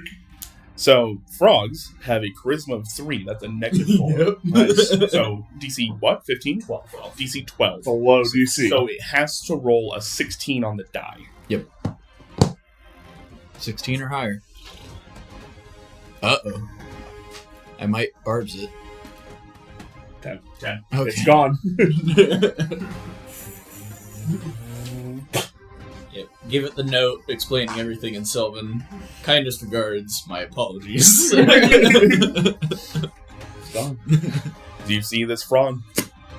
Out of existence. There's an immediate con as you guys see the dragons that have been, the guard drakes that have been kind of like scurrying around the edges of the space, relax. That was cool. That was fun. That was cool. What a great use of all of those spells. Great use of polymorph, great use of plane shift, great use of just like thinking. Yeah, Oh well. using your thinking brain over there. Thinking brain. Alright. All right. Finally have a smart It's character. gone. It's gone. That's somebody else's It finally problem makes now. sense for my character to use their brain. Alright. So I guess kind of set up camp and wait till midnight. Yeah, just Yeah. loot this So, shit, keep a watch. Do the dragons look like to be friendly now? You can go and give me an animal handling check if you'd like. Sure. I would want to make a note of I would want to collect some of the bushels of the stuff that Styx wanted for him. 19. 19. Friendly? No. Neutral? Yes. You get the idea. Guard Drake's not super dumb. They get the idea. With your 19, rolling over. They know that they were being mind controlled. Don't like that. Yep. B, you guys make the mind controlling thing go away. That's cool. And we didn't kill them. Also, we attacked them. But we also didn't kill any of them. We did. You didn't? So you're doing the bushel thing. I want to talk to Sayul after you're done with that. That's fine. Actually, I'm looking at their HPs. Yeah. We didn't hit any of them. Only one of them. Belial. Belial was the only one that attacked one. Oh, no. No, wait. That one got hurt because he sent himself Yeah. off the top row. Yeah. The blue one did get fucked up by Belial a couple times, and then this one also got hit by Belial. Yeah. So Belial is the only one that actually hurt any of them besides themselves. Yep. Yep. All right. Well. All right. So yeah, I want to collect. Ideally, not. I can help Styx with this too, if Styx would like to do this himself. If I remember right, Styx was trying to Belial earning their keep. Styx was trying to grab some of the dragon orchid. Yeah, that's what I'm talking about. Cool. So I want to get him both, some of the stuff that was under the water and in the nest. Yeah. And then let him and help him clip some of the fresh stuff too. Cool. Oh, rolled really well for how many bushels are available to be collected. Yep. 13 bushels of dragon orchid. I will, after the session, I will worry about the loot. Putting all of that into our current. What I will also say is that anything in there that is heavy, large. Well, large for one thing. So like all those gems and like coins and stuff like that, you might actually need to take some time and make another bag of holding to be able to hold all of it. Which you can do that during your downtime. Totally works out. But for things like painted portraits or silk robes or things like that, they're going to be pretty fucked up from being in this brackish water the entire time. About that stuff. I'm worried about like the jewelry, the coins, the things that keep. Yes. Yeah. So cool. Yeah. While they're looting, I'll go up to Alyssa and be like, "Do you think they're going to be upset?" Who? The Fae Court about the frog. I think it was a gift, and they love accepting gifts. I did write on there it was a gift freely given. In appreciation. I thought it was funny. Funny. That's not. That could be okay. I would also make a point to give Sayil the Moonstone. Oh. So, Sayil, do you think you could whip up something that these dragons would like? We could leave it out for them, maybe see if we can get them to come around. I like the way you think. I was thinking about trying to bribe them with some of the flowers. Yeah, I mean, just imagine if we had the head of this Hydra, which they don't like, by the way, like on our ship, and then we had these guys. I was thinking maybe 1 or 2, but I don't know if we can get all of them. Well, like if they don't want to, then that's fine. But if they want to like get free food and like be able to like hang out near the ship, that'd be pretty cool. I did try beast speeching one of them and it didn't work, so... You tried beast speeching the Hydra. Okay. Oh. I could try talking to one of them, I guess. While they're doing this, and after the ferns and stuff, I'll just be setting up camp and shit. Yeah. Cool. Do you want to see if we can borrow a bushel from Styx and make some collard greens for Let's fucking do our it. guard drakes? Alright. I'm gonna make some like Caesar salad. Alright. Could cook the Hydra head. I don't think. That might be a little close to cannibalism. I would like to try to make a guard drake optimized meal. Okay. Well, you've cooked for lions. Yeah, I'm thinking I've cooked for a variety of things in the past. I would like to use my cooking tools to assist Sayil. All right. I was going to say at disadvantage initially because that's a very hyper-specific meal. But with your assistance With the bushels. And the bushels, straight roll. Not even a little bit of a gay roll. Natural 1. No, Sean. Yep. All right. Well, for a total of... These don't cook very well. Depends on what stat I use. If it's wisdom proficiency, that's going to be a 9. I'd say it's basically like a performance, except with wisdom. Right. Performance with wisdom. Right. Yeah, that's a 9. Unless Styx guided me, which he didn't. So. I mean, I probably could have, but I didn't say it, so yeah. Fair enough. I'm just like, wow, these cook up really weird as I'm trying to stir fry the bundle of flowers. You've dropped in a little bit of oil and starting to stir fry it up a little bit, and as you're like in the middle of cooking these, you realize these are much closer to like incense material than it is to anything else, so it actually starts releasing this god-awful aroma. It is burning at this point in time, and you see like the red guard drake walks up, The other ones find this vile, but the red guard drake, being a fire guard drake, does, while still in the pan, his long barbed tongue.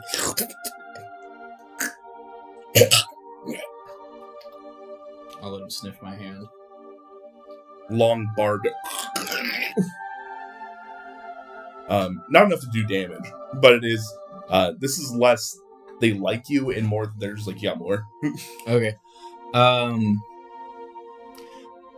I'll try to take that little learning experience, and maybe when we cook breakfast dinner at midnight and plant the flower and get out of here, I will try to make another meal. I'm like, hey guys, you want to come with us? Let's see. Okay. You do notice that the red one kind of like looks around and starts growling at them, almost as if they are trying to assert their dominance over this pack now. Which is hilarious because it did jack shit. Yeah, it's the most well off right now. Yeah. It's not touched at all. I was the smart one. I do have a question about the loot. What's up? You have at the bottom under the 8 mundane items, you have several embroidered throw pillows depicting whirling dragons. Is everything below that what's on those pillows, or are those all separate items themselves? They're separate items. Okay. I would like to, at some point, just draw... I'm not going to be able to take any of this with me. I'm not going to try. Other than the sketchbook, I would want to just draw these depictions. Just to have them notated. Sure. You have a forgery kit, don't you? Yeah. Alright, go and give me a forgery check. Okay. I think that's Yeah. pretty close. I'd like to take a look at the urn. Okay. That would be a 18. Identify. I was about to ask, do you know? Yeah. Yeah, I do want to take the sketchbook and the map. They already have the urn, but I rolled 18 to write out all those depictions. Beautiful. You draw them all down, get your own little notebook out. You do the tech magic first. I'd like to ritually do detect magic. Sure. Can I ritual identify, or is that... I'm pretty sure that's like a whole shtick. Yes, you can ritual cast identify. Yep. Cool. I will detect magic and then do a loop of like the lair area, see if there's any hidden glowy bits, even though I doubt there are. No, we did this a little bit ago, and there was like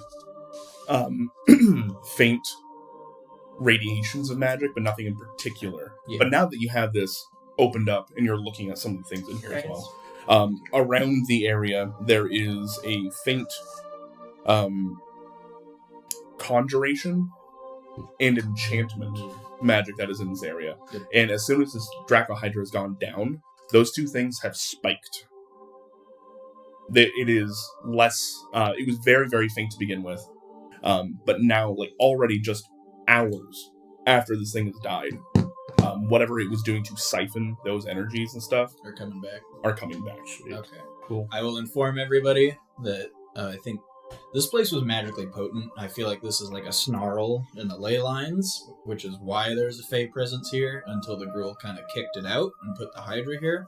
So I'm hoping that by planting the flower and like doing the him and han and talking to Majra and trying to get a new spirit on top of this place, that they won't be able to kick it out as easy. Okay.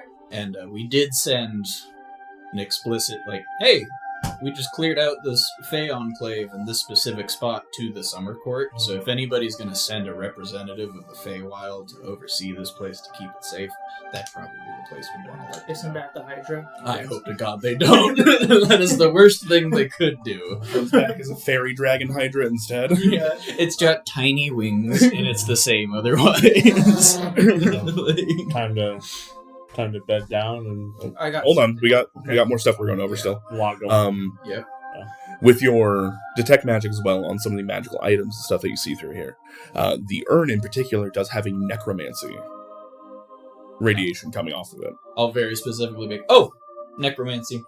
I'd like to cast Identify with Ritual on it, and do I have to pick the urn, or can I also get the ashes with that? Above table, it'll get all of it. Okay. So, as you start to cast and identify on it.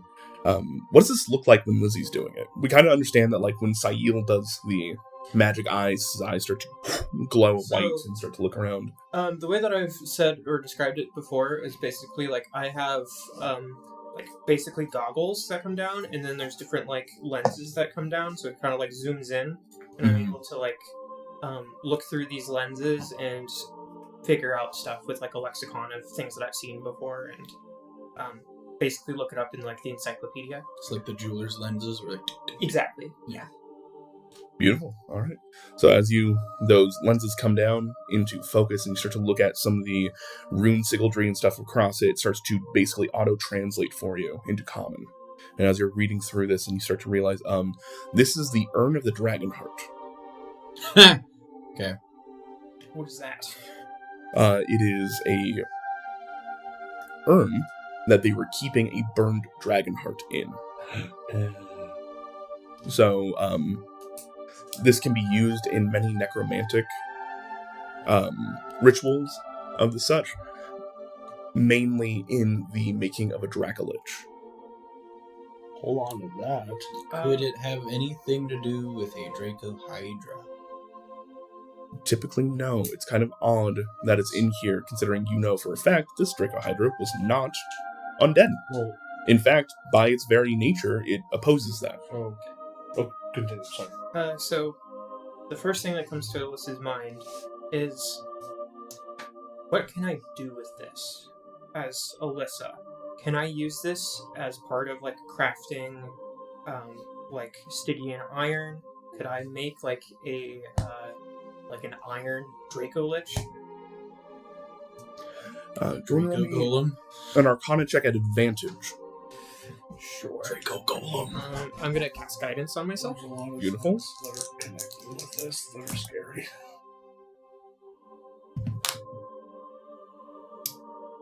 I wouldn't want to do anything with that yet. I didn't ask what could go wrong. I asked what could I do. Exactly. Oh, yeah.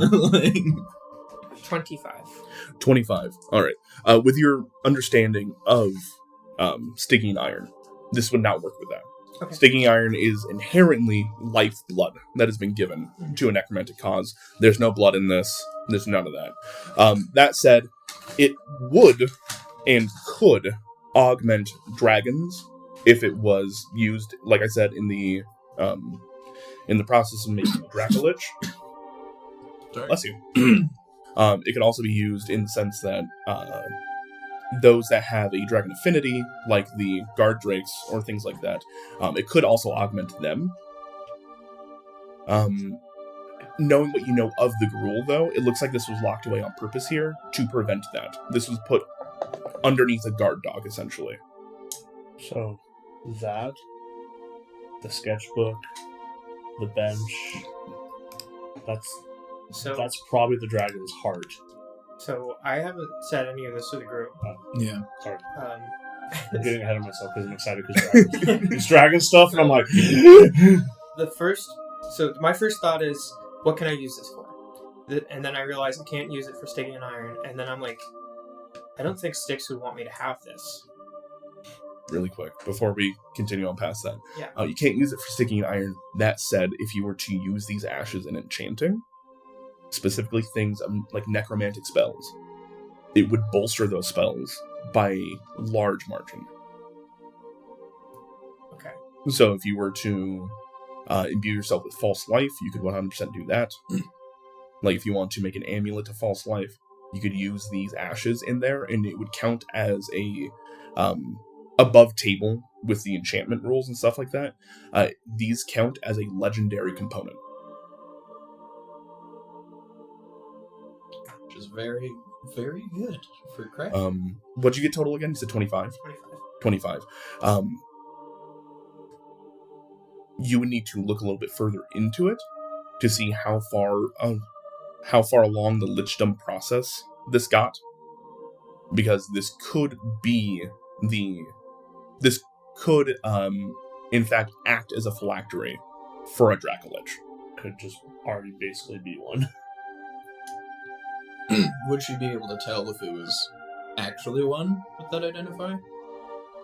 It doesn't pop off on the identify, but you do know that there are other spells and stuff to be able to hide those things, which is why I'm saying you may need to look further into it. I see.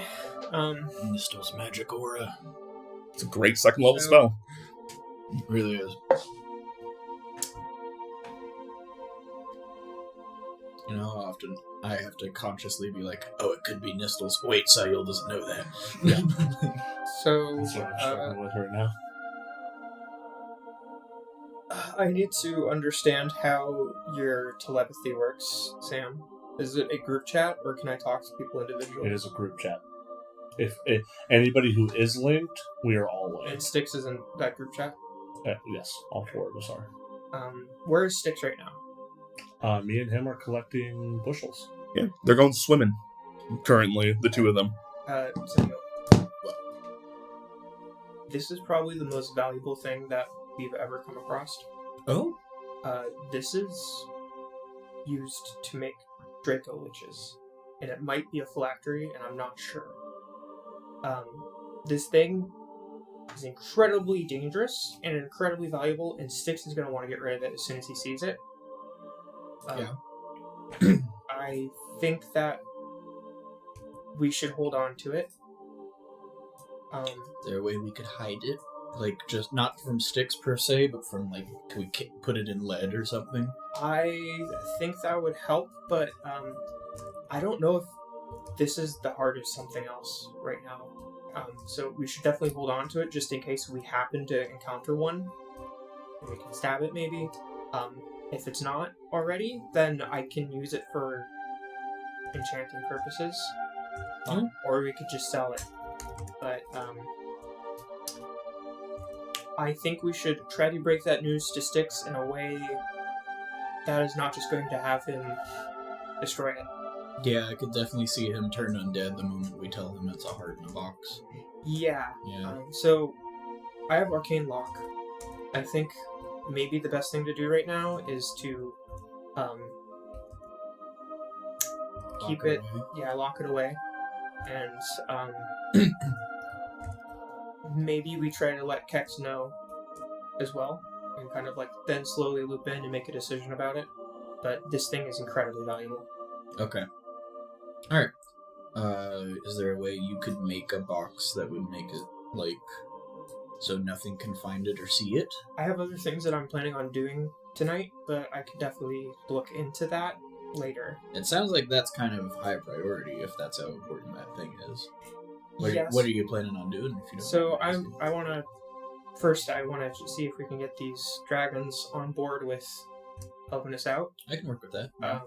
And then I'm going to glance at the phylactery. No, that would be a bad idea. Alyssa. And I also want to preserve those Hydra heads. Okay. The Hydra head might be hard to take with us.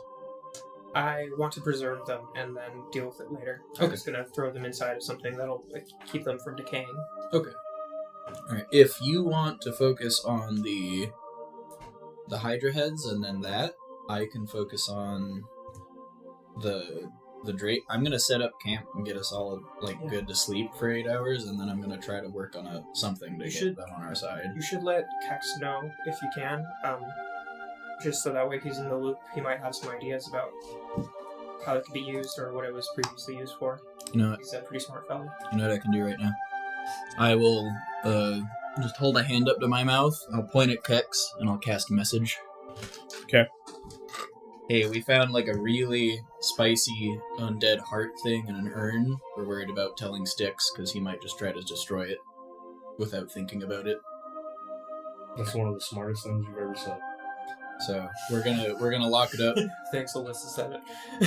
Alyssa was the mastermind behind all of this. I don't smart that well. That's her thing. I appreciate not immediately destroying it. That's a Styx move. We don't do that here. But I'm gonna work on the drakes. I have some really interesting info. Send it to the Shadow Realm. God damn it, Jeremy. He's like, burn it, kill it, destroy it. This is definitely something with everything else I looked at. I don't know. This is a conversation for later. I don't know why I'm doing this right now. You just sent me a message, so I can't have this in depth of a conversation. I'll send it back and forth a few times, but we're not gonna have like a super long. No, it's like, okay, I want to talk about the other stuff that I saw and wrote down in relation to that, because I think that we might have stumbled upon something very important. All right. I'm gonna work on setting up camp, getting the drakes on side. You keep looting, and Alyssa's gonna worry about smart people things. Yeah.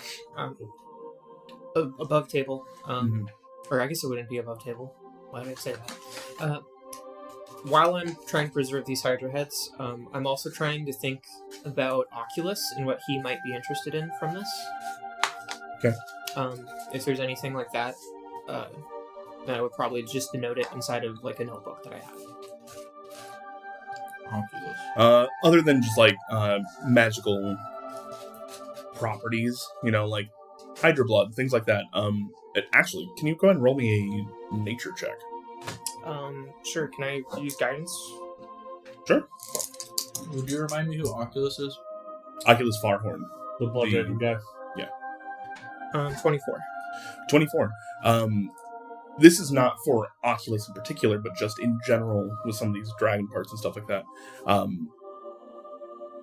If you were to extract the Hydra blood, that is a base ingredient into things like greater healing potions and supreme healing potions. So this is the dragon heads that you have kicking around are very, very important.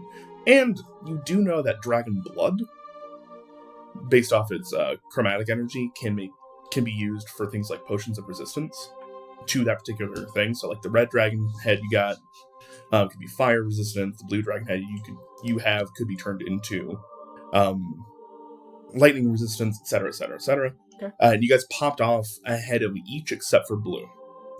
Yeah. So all those things, like I'm gathering. I guess what I meant by that is like I know. In particular for Farhorn, not really his bag. Well, I was gonna say like he was interested in like lost things in the desert. So I was gonna be like the girl here. There's a dragon that was like a Hydra, and it was guarding like things. And like these are the languages I saw, and if it pertains to like ley lines in particular, kind of like the things we observed. That kind of information that he might be looking for about the past. Right.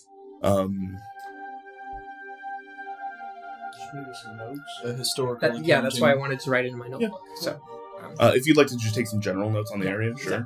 But just above table, in this area, there's nothing really in particular because Gruul isn't a traditional society, and that's what he was interested in. Okay. Was fallen societies. This is why I notated all the other stuff I saw about the dragon in particular. It's a world we're not familiar with, and we can't recognize.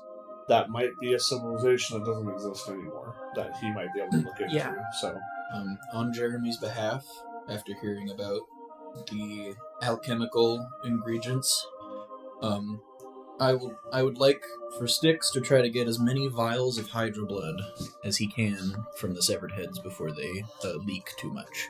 Okay. Go ahead and give me a survival check, please. Sayuk will assist. Okay.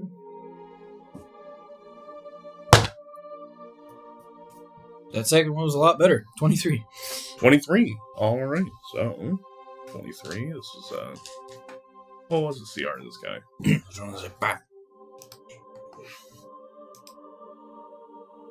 It's going to freak you guys out on the screen. Don't worry about it, because it's not actually there. It's a ghost! It's a spooky ghost! Oh, hey, that's funny. I do not know if I can edit Styx's inventory.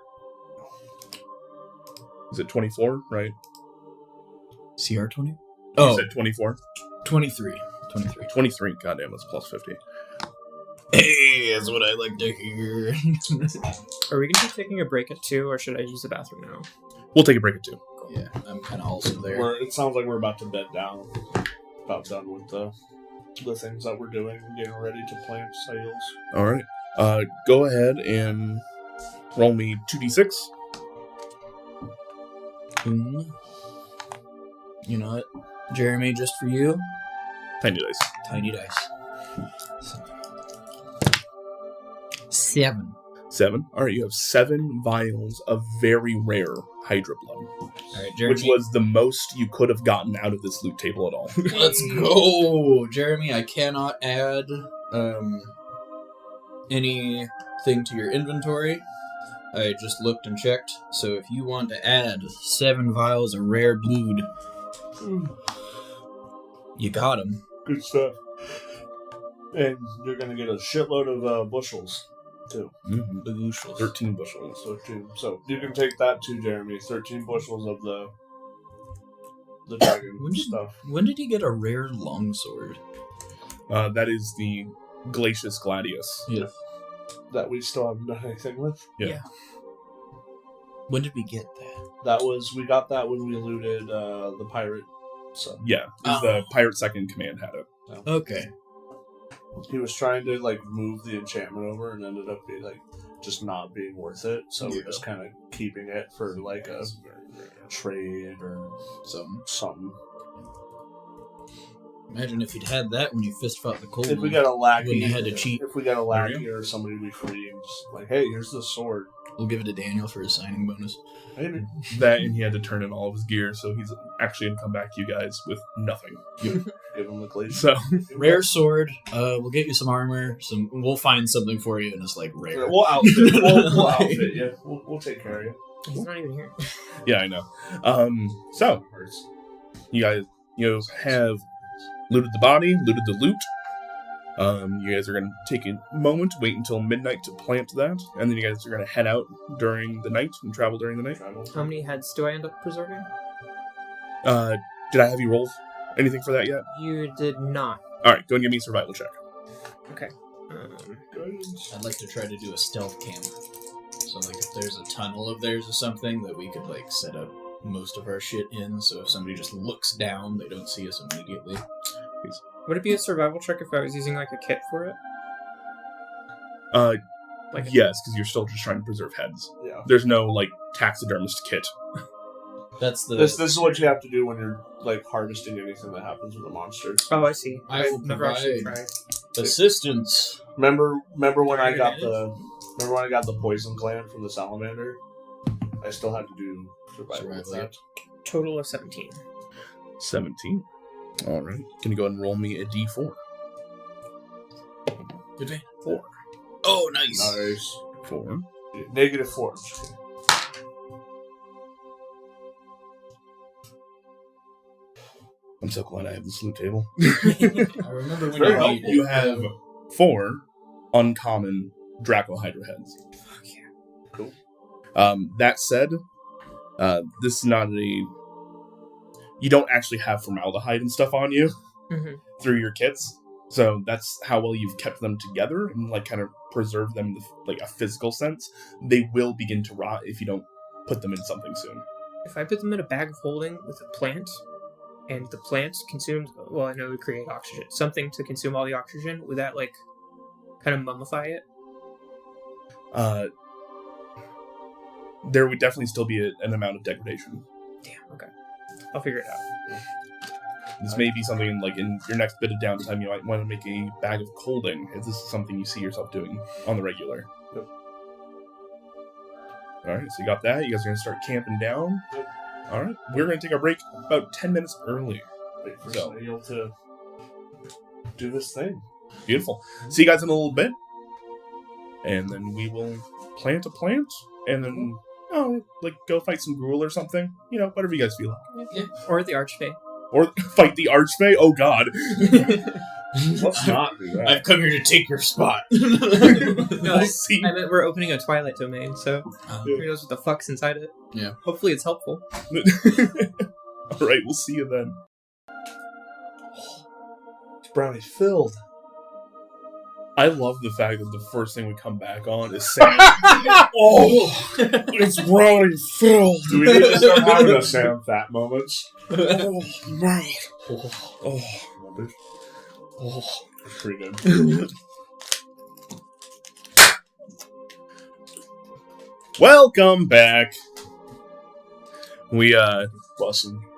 last we left off, you guys kept fighting the Hydra, and by fighting, I mean you guys turned it into a frog, air-mailed it over to the Sealy court, and was just like, hey, thought you might want this. If you don't, whoops.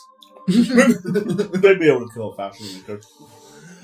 Giving them a half hour to prepare. They And have who dominate knows monster. Who knows how that works on the other side due to time displacement. They have dominate monster. Mm-hmm. I'm sure we'll hear about how that worked out at some point. First thing we heard was really loud fucking crunches from the wrapper.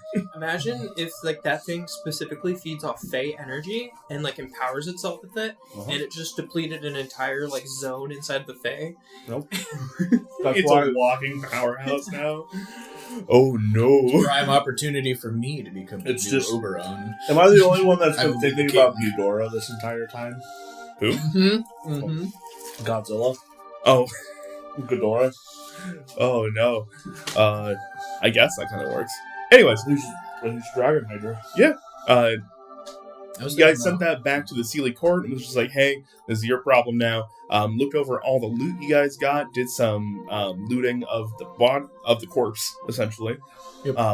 Got some pretty decent gear and stuff out of it. And on top of that, are now taking a long rest. Wait until midnight, and then you guys will plant the moonlit lily and be on your way. Money-wise, we have almost made back everything that we have spent since we got this much money, by the way. Above table, can I take a long rest? Oh, yeah. You guys can all take a long rest. Alright. We're very close to, like, about 10k that we've gotten from all this loot. That has almost replenished everything that we had spent since we got all that money. Please remember, anything that is cloth or Not taking tapestry, I'm not taking any of that. exactly, that is degraded, so that does not count towards the... Yep, I am only counting the gold, the jewelry, and the gemstones. That's Beautiful. all I've been counting for this, so.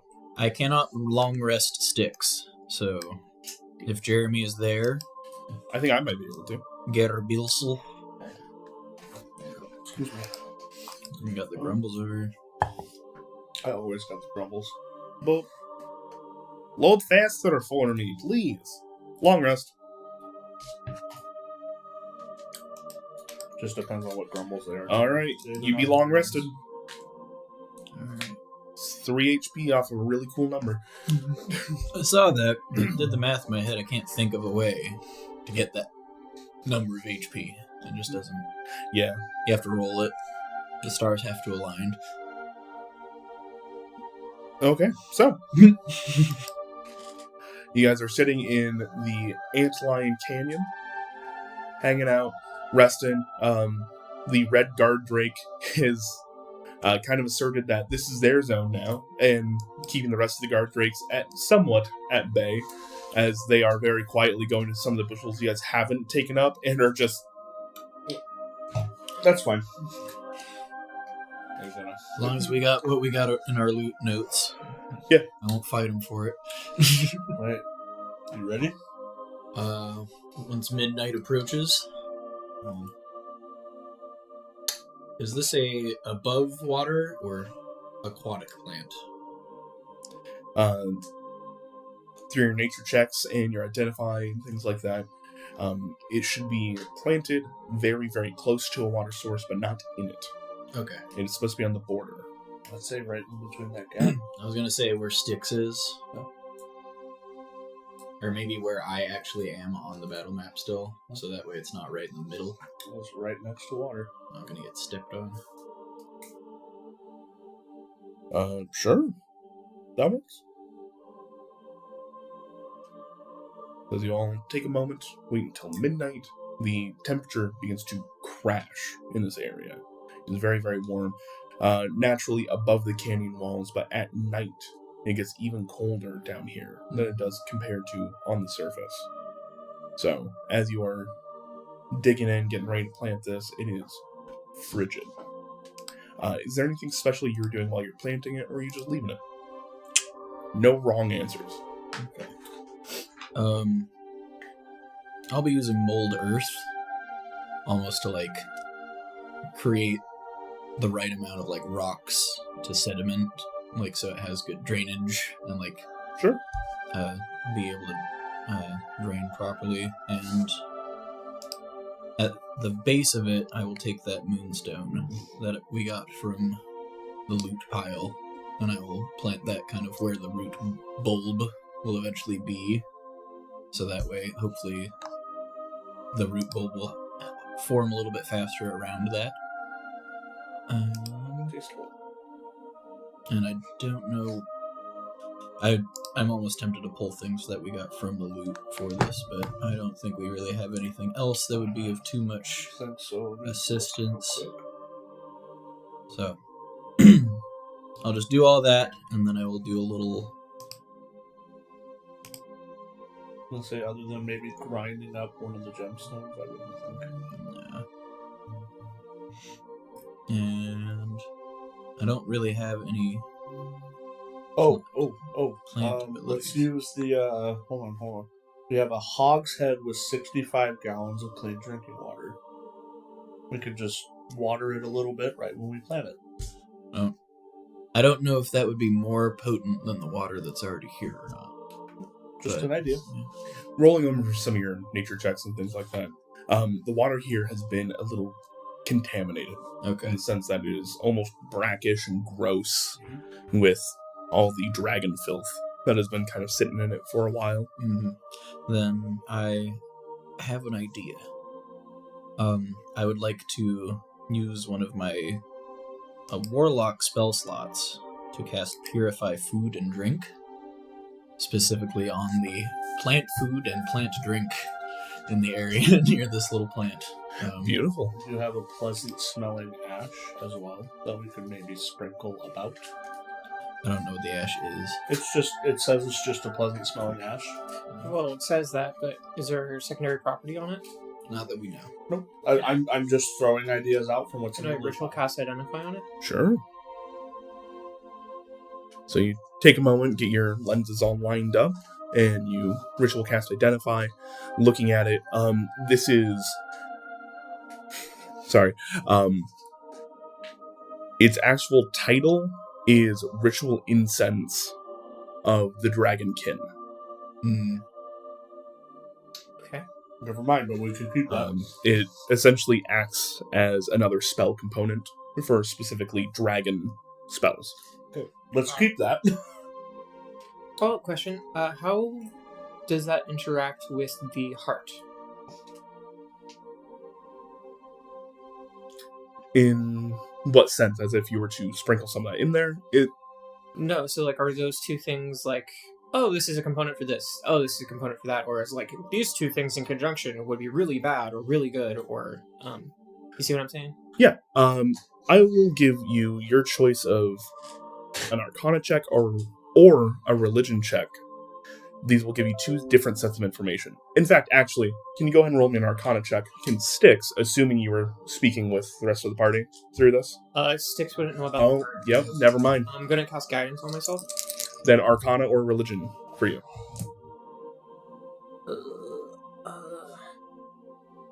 Dirty 20. Dirty 20. This is... incense in this case are normally used in religious ceremonies, things like that. This is in addition, but not the same thing as the urn ash that you have, the dragon heart.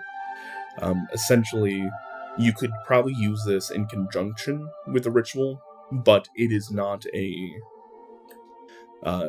they're not mutually exclusive, right? You can use it in conjunction with it. It is not necessary, though. So, it might help, it might, but you could also use it towards different things if you wanted to. So, okay. Alright. So, in summary, I'll mold earth, put the moonstone in, put everything back together, flour. I'll take the casket in my cooking pot, and I'll water the flour out of my pot and cast Purify on the area with the Fey magic to kind of help push back the Hydra essence and give it a chance to breathe a little bit. And I'll look at Saffron and you got anything you want to give it a little bit of encouragement? Some words of Fey wisdom or a little kiss on a petal there? I don't know. See, as you're adding the moonstone, Saffron will actually sit down and cast fairy fire down inside that little gully, making the moonstone glow this kind of green natural light. itself. I like And as you pack it back in, there's still a little bit of a glow. Part of you is not quite sure if it is coming up from underneath and just making, like, permeating the soil itself, or if this lily is now starting to glow on its own. But as you cast Purify Food and Water, as you pour it across, and you pack everything back in together, this lily is definitely glowing. Mm-hmm. And at midnight, you can see as this once dried out lily, even underneath the water, had been so tightly packed into this like kind of water resistant packaging, right? That it has gotten its first breath of water again, something pure, something great, and gifted this moonstone as something to draw power from. It begins to open up at midnight, grabbing some of the moonlight, and you can feel that there is a new focal point has been made. This will take some time to permeate and propagate, but you have officially started the transition to twilight in this area. All right. Sail, I sent you a message on Discord. You have gained piety from Majra. Look at that. You're now a devotee of Majra. Right. There you are. Sorry, Discord is not a thing I deal with a lot. Mm-hmm. You're all good. Jimothy will go ape over this area. So, congratulations. You need a tender. Thank you. All right. And with that, Suggestion. yep, you get one free cast of suggestion, Nice. Big hog. which is something Sail can already do. But it doesn't cost you a spell slot now. A So, free suggestion is a free suggestion. Yep. And I suggest you use it. So I can't actually. I'm trying to prepare my spells. I don't see shield on here. Yeah, I don't think. definitely be a part of it. I don't remember seeing it. Also, Saffron. I won't be opposed if you want to say, she's leveled up, but pixies do not have fairy fire. Oh, I thought they did. Nope. They have. Really? They have a few other AOE useful bits, but not fairy fire. Oh, my apologies. I thought she had it. Scroll down. Nope. Sanctuary. That's so weird. She does have I think druid. it's Battlesmith gets shield for the record. And your armor. That's why. She does have druidcraft, which allows her to kind of instantly bloom stuff. We'll do that. Yeah, That works. Every artificer got shield because that just makes sense in my mind. it does kind of. Because every artillerist I made also has it. I believe. Hmm. I had it on Gerald. Geraldo. We can metagame about that later. It's fine. Yeah. So instead, she would use Druidcraft. Thank you for calling me on that. No. I just assumed that the fairy would have fairy fire. I think because it's counter invisibility, and Pixie's whole thing is invisibility. Maybe they don't look That's into it. so bizarre to me. I won't be opposed if we want to expand that spell list. But I just don't want you to be like, yeah, Saffron will just do fairy fire in a combat at some point. So. No, not in this. Not for this level. Maybe next level up. You guys she'll could have start done getting it some together. some levels with you. Because you have fairy fire. I do have fairy fire, Yeah. but she infused her own little bit of magic in the moonstone. Cool. Good call for the record. Does So this mean Saffron is going to become the presiding fae over this oasis because she called dibs on the rock under the flower? no, Okay, definitely not. She is not from the domain of Twilight. that's fair. All right. So, as this is all done, you guys are sitting in the bottom of this chasm. What would you like to do? It's time to head out. I'm gonna go to the ship. Yep. All right. Gotta head west, right? That's where the flare went off. So just to clarify, because I was looking into shield, you basically just got piety. Yes. Okay, so there wasn't like any items or material things or blessings that we got. I have some stuff that I just got. Okay. But there's going to be more of an in-game discussion about it on the next full moon when I meet my patron again. I see. Cool. Yeah. I think it is I have advantage on checks with Fae now. sweet. I'll take that. Charisma skill check specifically. Charisma. I'm gonna call me the Rizzler when I finally meet the Sealy Court. Rizzler. Sorry. Sound good. First impression gift. Hey, here's a Draco Hydra. Have fun. Look, I gave one of them frog form. They had half an hour to figure it out. It's kind of funny. They could have shunted it somewhere else. Who knows? If they don't If have they Dominate Monster, I'm gonna be shocked. If they just play like hot potato with other planes with the Draco Hydra, Hey, Unseelie Court, we have a gift for you. Have a frog. Yep. they take the note, rip it up. All right. Oh shoot. Oh shoot. Did your long rest Sentinel? Oh shoot. For a separate reason. Yeah. I figured I'd just say that now. Thank you. You're welcome. I sent them one of their enemies, basically gift wrapped. All right, I don't think they're gonna be upsetty. It'll be easy squish if they wanna. Where is Sentinel? There you are.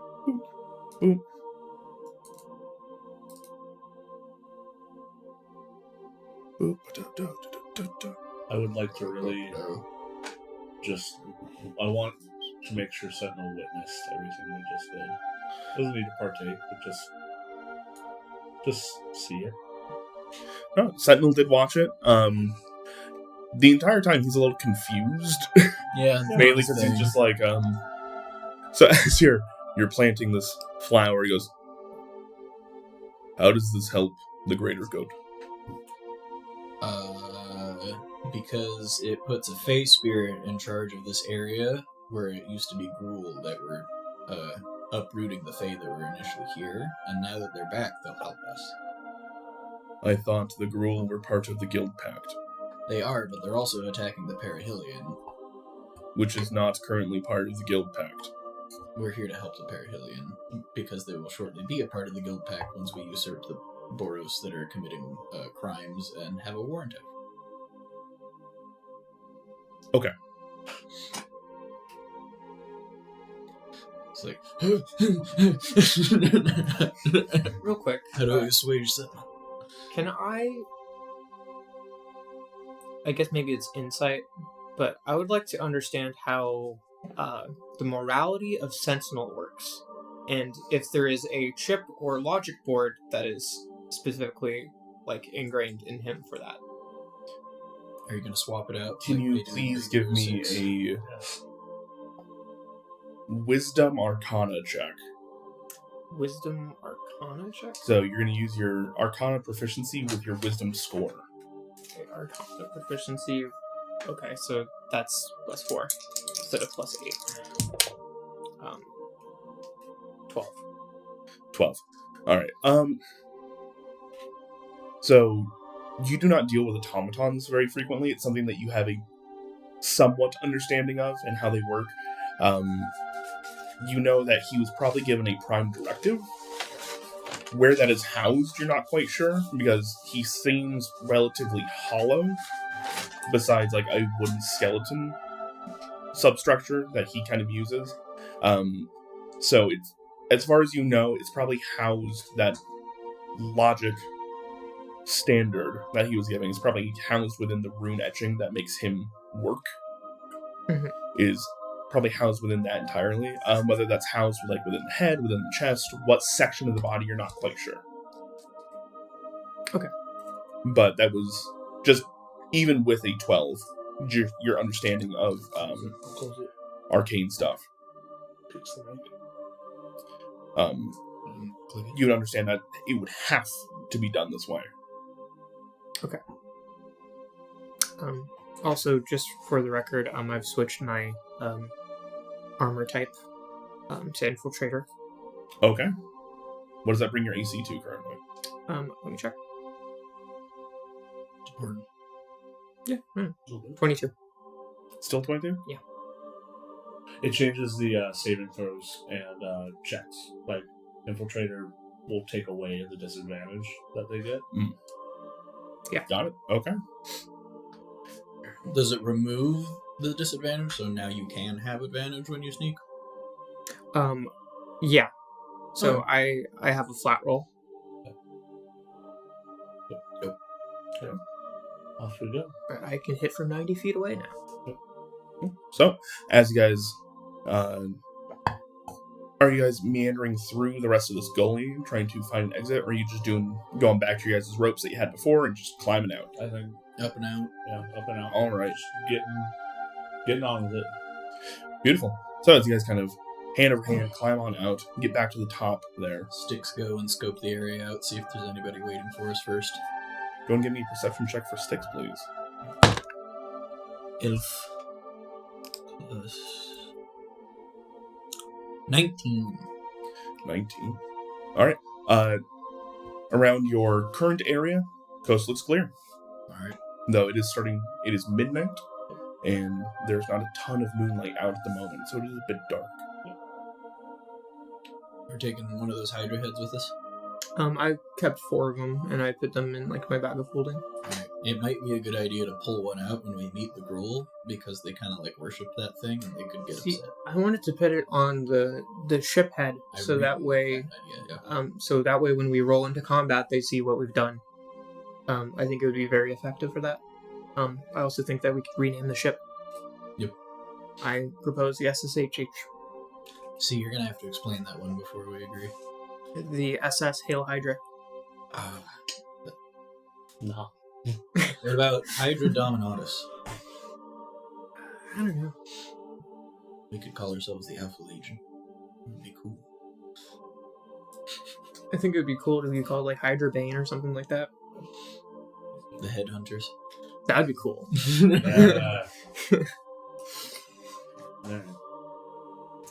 Onward! Imagine if we just kept the heads of things we killed and we just taxidermy it onto our ship. I don't think we would look like the good guys. Nope. Well, if they're actual monsters, then yeah. Then It'd be rephrase. it'd The be a- monsters we kill. it'd be a flying billboard. That's of what I nightmare meant, but creatures. now that you say it out loud, that makes a lot of sense. Yeah. Yeah. We're gonna run out of space real quick. We keep moving at the pace we have. Let's mount every head of the Boros. That's Okay. what we're warning. So, as you guys take off, start making your way due west towards where you saw that general. It's going to take you a little bit of time. Yep. Who is heading this? I would say probably either me or Sticks. I will do so. Or you. Wait, for where we're going? Mm-hmm. Well, we saw the flare go up. I thought it was due west. So It is due who's west, heading but it. So keeping yourselves on track in the middle of a wasteland can be a bit difficult. I will attempt to head the navigating if anybody would like to assist me in doing so. Sure. Um, I will with my survival instance. Can I... So for the person who is doing this, I would like to cast Enhance Ability on them. And it's Wisdom for survival, right? Correct? And I would like to cast Owl's Wisdom. Can I also be assisted by our resident owl? Like, have him fly a little bit above us and, like, scan for pitfalls and stuff. So it's dark out currently. He can really only see 120 feet. Yep. That goes for all of you. Yep. And so, checking for pitfalls and things like that, terrain-based stuff, sure. Yeah. But if you're looking to be like, oh, I can see them all the way out there, not going to work so well. Didn't figure he'd be able to spot the Parahilleon from here. It was more of a having him a bird's eye view assist. Peace. The way that sticks do. All right. Then in that case, you can go and make me a survival check at advantage because of the Owl's Wisdom, and Sticks can make me a perception check flat because they have advantage normally, but it's dark and they don't have a light source. Goddamn. All right. So with advantage, and that's a 17. 17 for survival. I gave you a continual flame dagger that's in its help, so if we need light, we also I have it. remember that, yes. Yeah, 9 plus 8 with advantage. That's fine.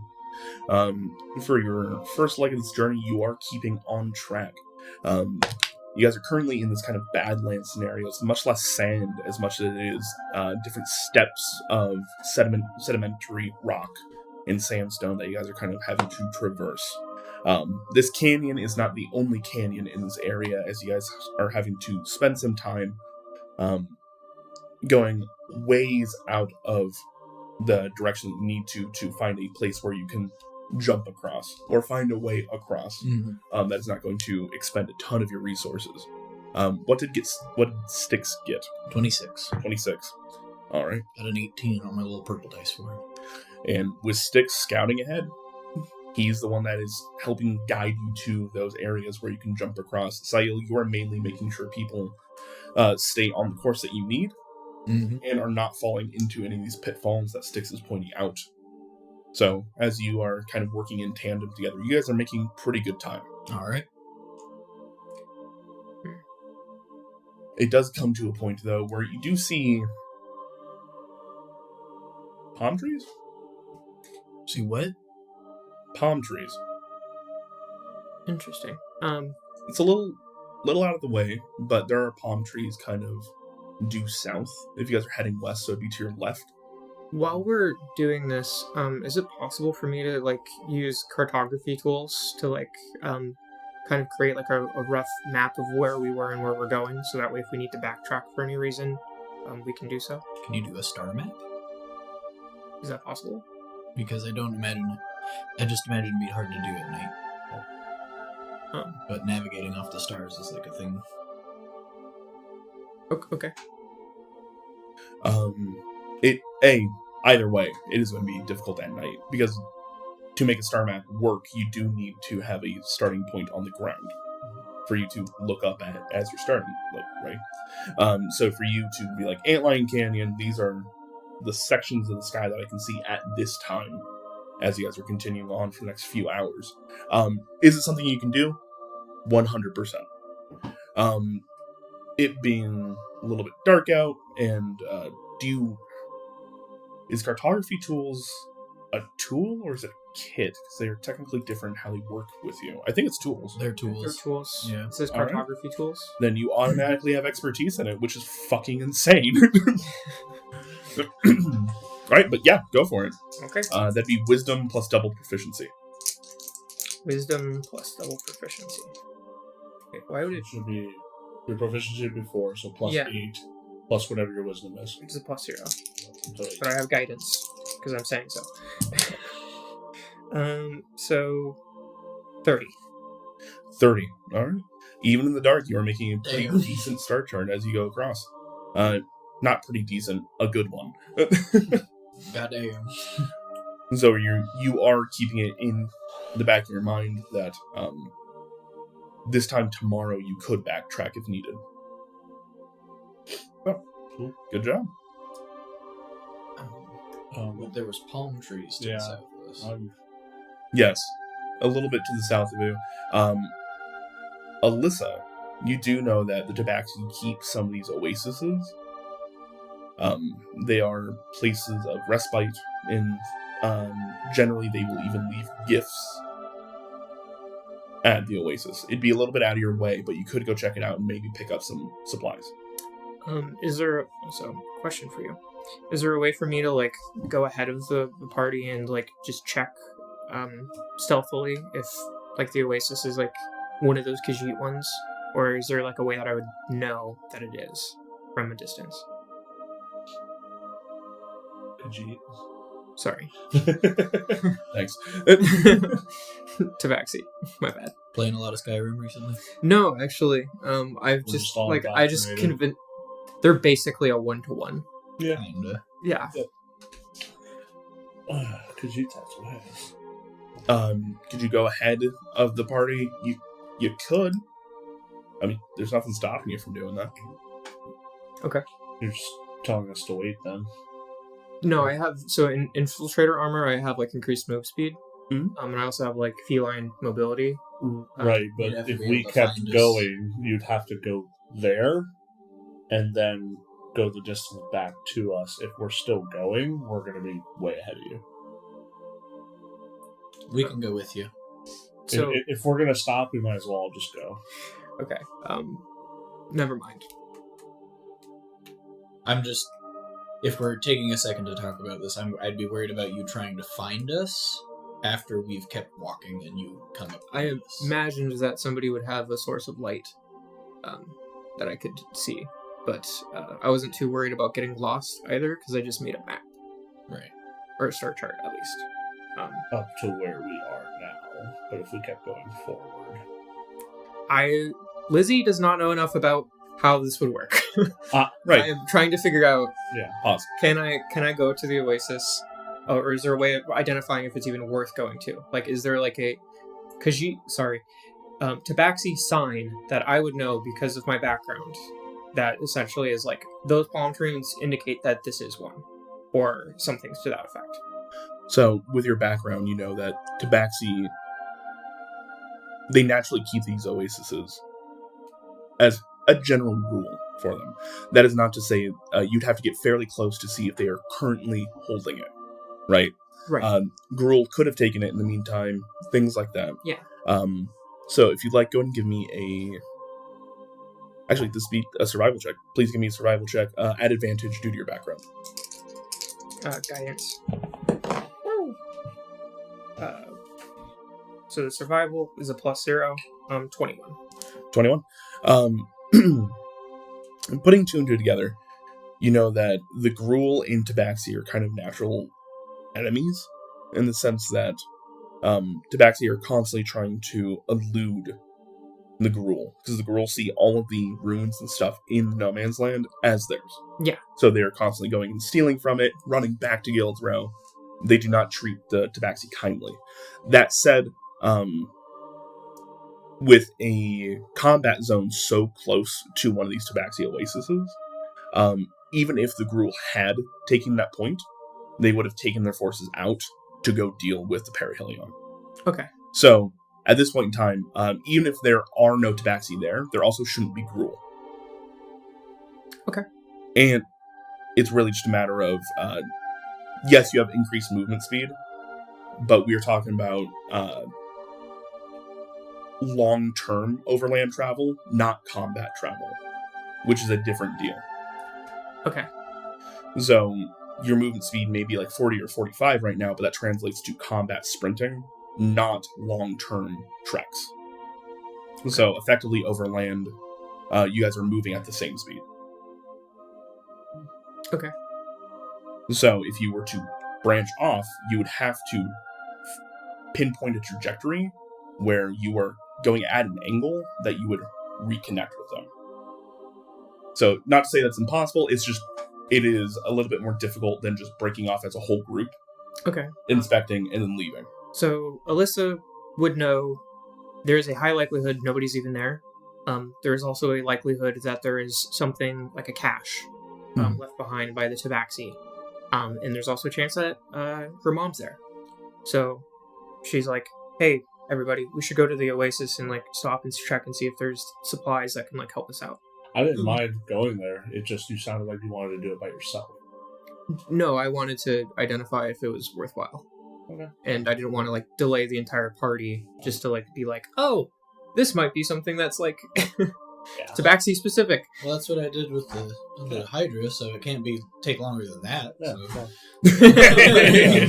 Yeah.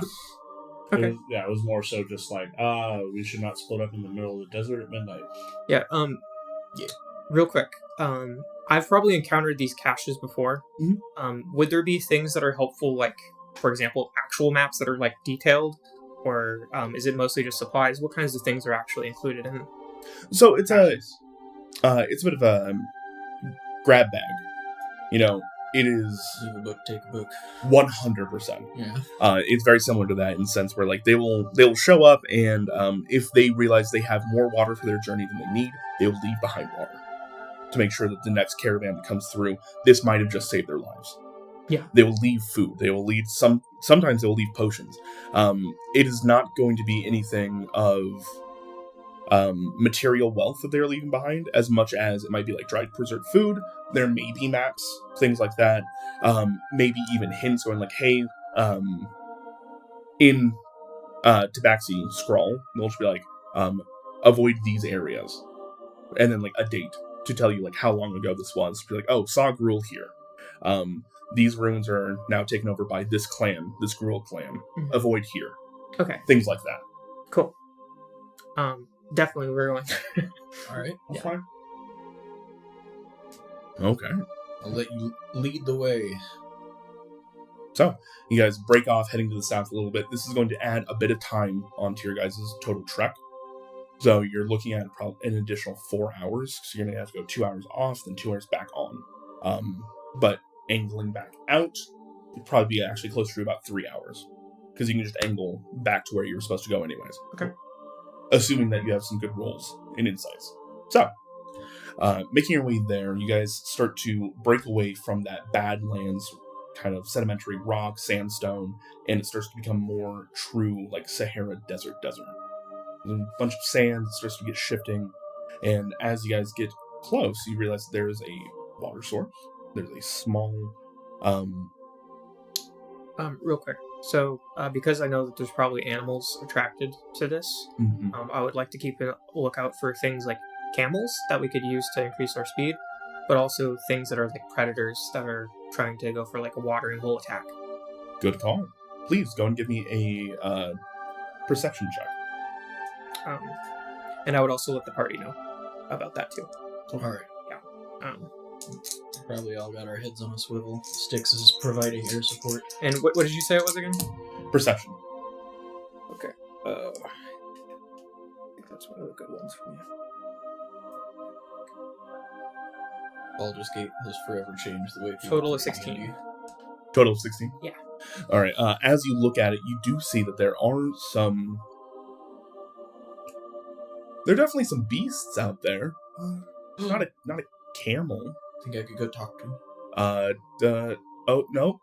As you guys are starting to get closer and closer, and a little bit of intel from Styx as you were looking at this, he doesn't really know what he's looking at. He starts to describe things just like large pincers, a big tail, multiple arms and legs, carapace, and as you start to realize these are giant scorpions. Fuck. Okay. And I, with my background, would I know those are probably not friendly? Or are they like a mount of some other people in the desert? Sometimes Gruul will take these as mounts, so they are tameable. Tabaxi largely try to avoid them, just because they are very hard to tame, and they are not, what's the way to put it? Well, like a natural. It'd be much better to have a camel or a pack animal for what they do, rather than a giant scorpion, which is generally used as like a war mount for the Gruul. That said, it is 100% possible you can do this. They can be used as beasts of burden. They're just not as good at it as things like camel. Okay. But they are large beasts, so they can still do it. And they do have some other niche things where like they can climb up over terrain and like down canyons, things like that camels can't. That is so cool. I love this. I'm going to inform my friends who are better at speaking that they might be able to barter some kind of agreement. Did we deal with the dragons, by the way, before we left? Or did we just kind I of... was just thinking about that. All right. We didn't try to... Shoot. Like, you guys tried cooking for him. Yeah. One kind of took to it, and then started acting like a bully in the area, which kind of pushed the other ones off. Yeah. I'm sure maybe the Fae might do something with it when we... I was thinking of trying to use the chef treats on him, but... The Fae, the place being re-sanctified might influence those They'll be fairy guard a little bit. drakes. Yeah. Cool. And then I guess we'll approach cautiously, but not stealthily. Right, you're not trying to sneak up on them. You No. kind of want them to see you ahead of time. Yeah. And be noticed. I'll pop beast speech, if I can ritual cast it while we're walking up. Not while you're walking, but if you want to take a moment. Yeah.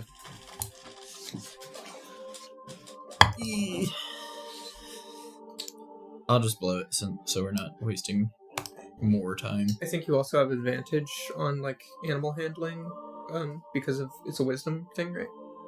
That's very true. Oh yeah, that's still going. I would. That lasts like an hour, right? Let me check. Yeah, and that would have happened right as we were heading out. So Right, so unfortunately that would probably be up. Yeah, we've been traveling. Yeah. It's going to take you a while to get to it. If I'll cast guidance on you. How about that? okay, That'll work. That'll work. Take guidance. Yeah, I'll just send it on the beast speech. Or speak with animals. Like, hi, how you doing? Nice night. Oh, this water's so fucking good. Oh, it feels good in my little carrot. What? They're kind of weird. This is my water. Yep. Wasn't gonna argue with you about that. How you guys doing? Wet. Wet? Good. Yeah, that's nice. How's the scorpion doing? There's 7 of them, by the way. Wet. 7? currently. Oh, that's so cool. You see, like, some of them are in different states of cleaning their shells and stuff like that. You see the one that you're talking to that is the most forthcoming currently is literally just sitting in the oasis, shaking back and forth. You see, like, bits of sediment actually coming out of its shell. Other ones are on their back, just baking in the remnants of the heat in the sand. And just, like, really absorbing that in. They're drying. Just like, They're just having a good go away. They're just having a good time. It's a spa day. Yeah, I was gonna offer you guys some treats. The 2-foots aren't here. What? Yeah, I have a few treats. If you guys wanted to... We're trying to walk pretty far. If you guys wouldn't mind helping us walk there and hanging out with us, we could give you some treats. Do I Help clean you up. do I understand what he's saying, or is it all in beach? It's all in beach speech currently. Okay, so it's not like a trans. Okay, I'm pretty sure, at least. okay. You can go and double check that. Because really, it's not even a discussion. Yeah. They are having, like, hand movements. And, like, Sail is actively actually, like, clasping They're the all- air while doing, like... I gained the ability to comprehend and verbally communicate. That is all it specifies. Yeah. Okay. So it's communicate their way, not Saiyul's. Yeah. Not they understand Saiyul's way. Because I was gonna say, like, if we're offering food, then I would try to help by suggesting what they might consider a treat. Go and give me an animal handling check. Me? Alyssa, actually. For what they may or may not want to eat. 23. 23. Cool, we'll get to that in a second. I don't want to be this person. Can't use guidance on yourself when you cast it on him. 19. Good call, though. Yep. Yeah, we're trying to get to the big wooden mountain where a bunch of 2-foots like us are fighting. If you know where that is. It's kind of that way. Oh, that's where the worms are. The worms! There's worms that way. What do they do? They make the earth tremble. Are they? How big are they compared to us? Like, Right worm. like, Lots and lots bigger. how many, You see, it starts, like, bringing up a claw, and it's like, You made it do math. many segments big. Okay.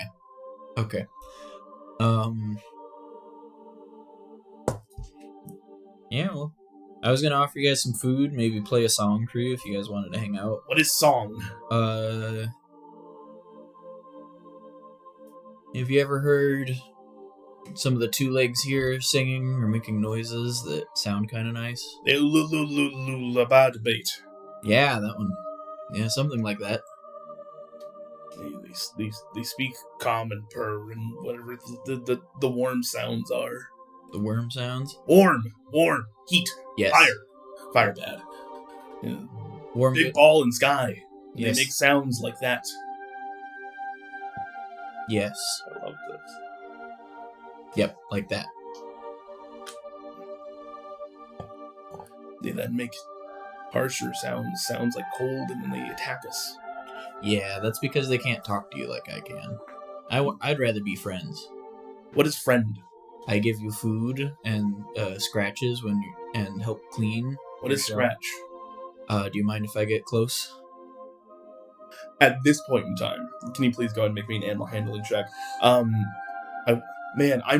don't know if I should make this a charisma animal handling check. I think you should. I'm going to make this a charisma animal handling check. I'm going to roll over the advantage. No, wait, you don't have that anyways right now. So yeah, just charisma. Animal handling. Charisma animal handling would be 17. 17. With guidance, 18. 18. That is enough. As you see, like, the claws go up, the stinger begins to poise as they start to move out of the water. The ones basking in the heat, kind of like shuffling in the sands, have now kind of reoriented themselves upright. Mm-hmm. And you see they've created this kind of semicircle around the water. They're on one side of the water. You guys are on the other. As this one walks forward and goes, "Hold tight, broods." I approach the one that approaches. I'm gonna give him some scratches. They may be teaching us of a new type of food. You guys have just watched me interpretive dance and like hiss click at this thing, and then all the other ones like stance up, and I approach one as it approaches me, like super intense. One giant pincer kind of like gets poised around your abdomen. Mm-hmm. Scritch. Alright, I will go like right on the top of the head, trying to hit like maybe base of the skull, like nerve centers, and just it does have an exoskeleton and carapace, so as you scritch across it, your hands kind of just glide. Yep. I'm trying to find the good stretching spots. Yeah. Right below the chin, maybe? Yeah, under the chin. Right next to the venomous pincer, like venomous mouth. Yeah. Actually, no, this isn't a spider, it's a scorpion. So, as you get down, start to scritch, and it largely, I do not understand, but it does not hurt. Do you have any spots that, like, Belly? you try to rub in the sand to make it feel better, but sometimes it's kind of difficult to reach? My leg pits. Alright. You get down on your knee and sort of, like, scratch, like, where it connects to the, like, abdomen as it goes down to the ground, and it's Yep. Oh, both hands. Broodmates, this is fantastic. Start to twitch. Broodmates, please. Start to twitch. And like its tail starts to hit the ground. Yes. We will provide scritches for safe. Would your broodmates be opposed to my friends providing them scritches? Broodmates, be on guard, but enjoy. Sentinel, don't. Sentinel is just like Sentinel, just so stiff right now. Sentinel, just stay back. We'll go give scritches. I'm gonna do that. I have a question for you. I have an answer. So, the carapace of the scorpions, is it considered to be an object because it's not like it's more like an exoskeleton and something that's grown, or a construct maybe?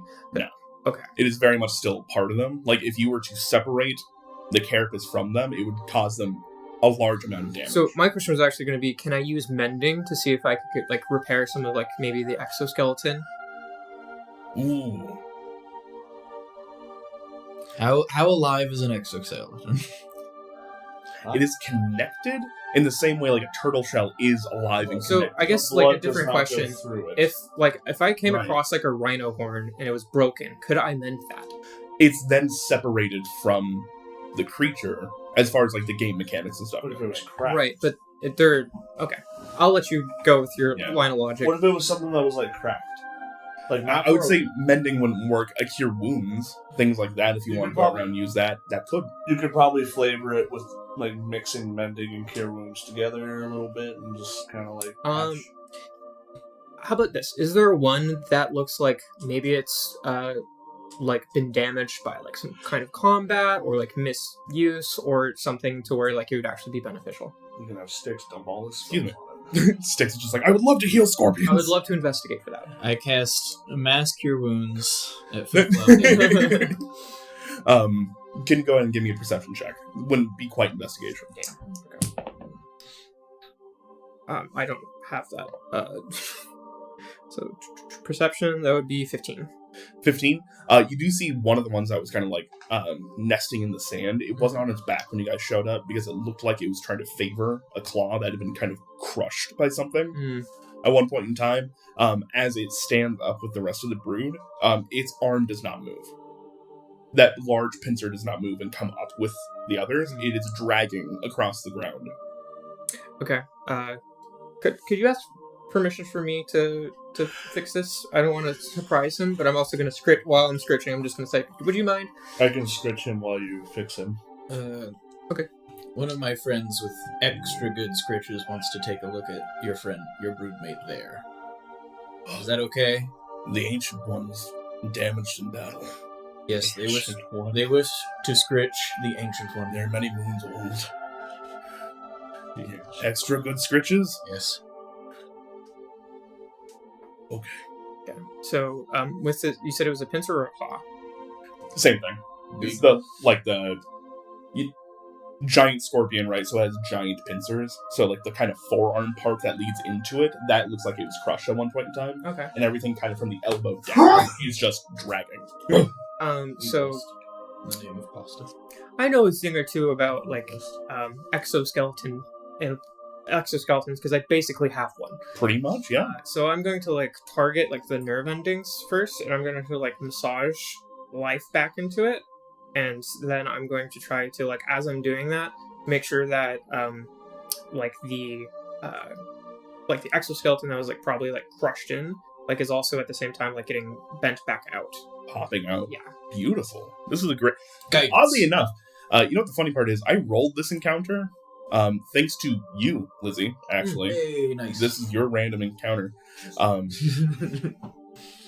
So it's kind of funny that Alyssa is the one that's just very on point. Yeah, I can fix this very particular thing. Yep. Like, so yeah, 100%. You kind of walk out, cast Cure Wounds, start to massage it out, back into place, and many of these scorpions, while they've been you've been given permission, they're still very standoffish at this point in time. So all of you, as you approach, they place one giant claw around your abdomen before they permit you to do anything. Yep. So as you do this, you can hear like it starting to pop and move back into place as you're kind of massaging it. And there's this high-pitched squeal of pain at first, and you feel it starting to tense up around you, and then that immediately goes into relief as it finally pops into place, and the other claw drops away from you. You can still understand this one. Yep. Oh, glory! I keep this one. Yes. Oh, you call dibs? As it just goes back around you, picks you up.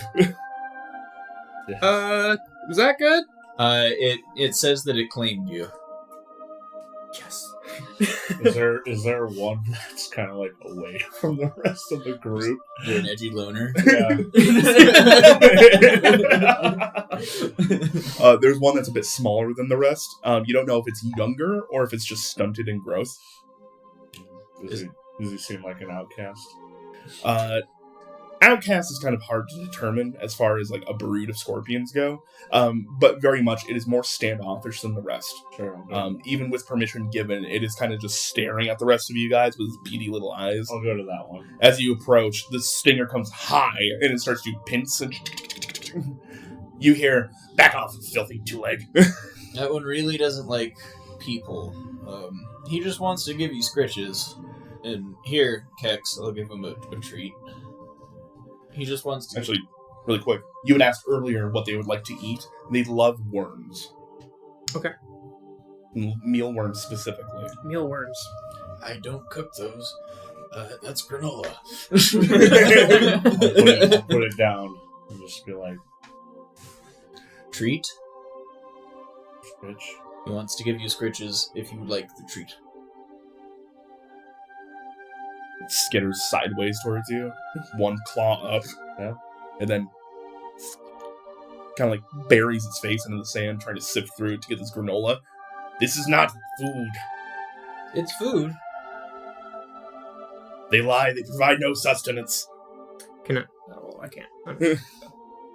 But they provide scritches. Yeah, I'm still just... You can make an animal handling check straight. Sure.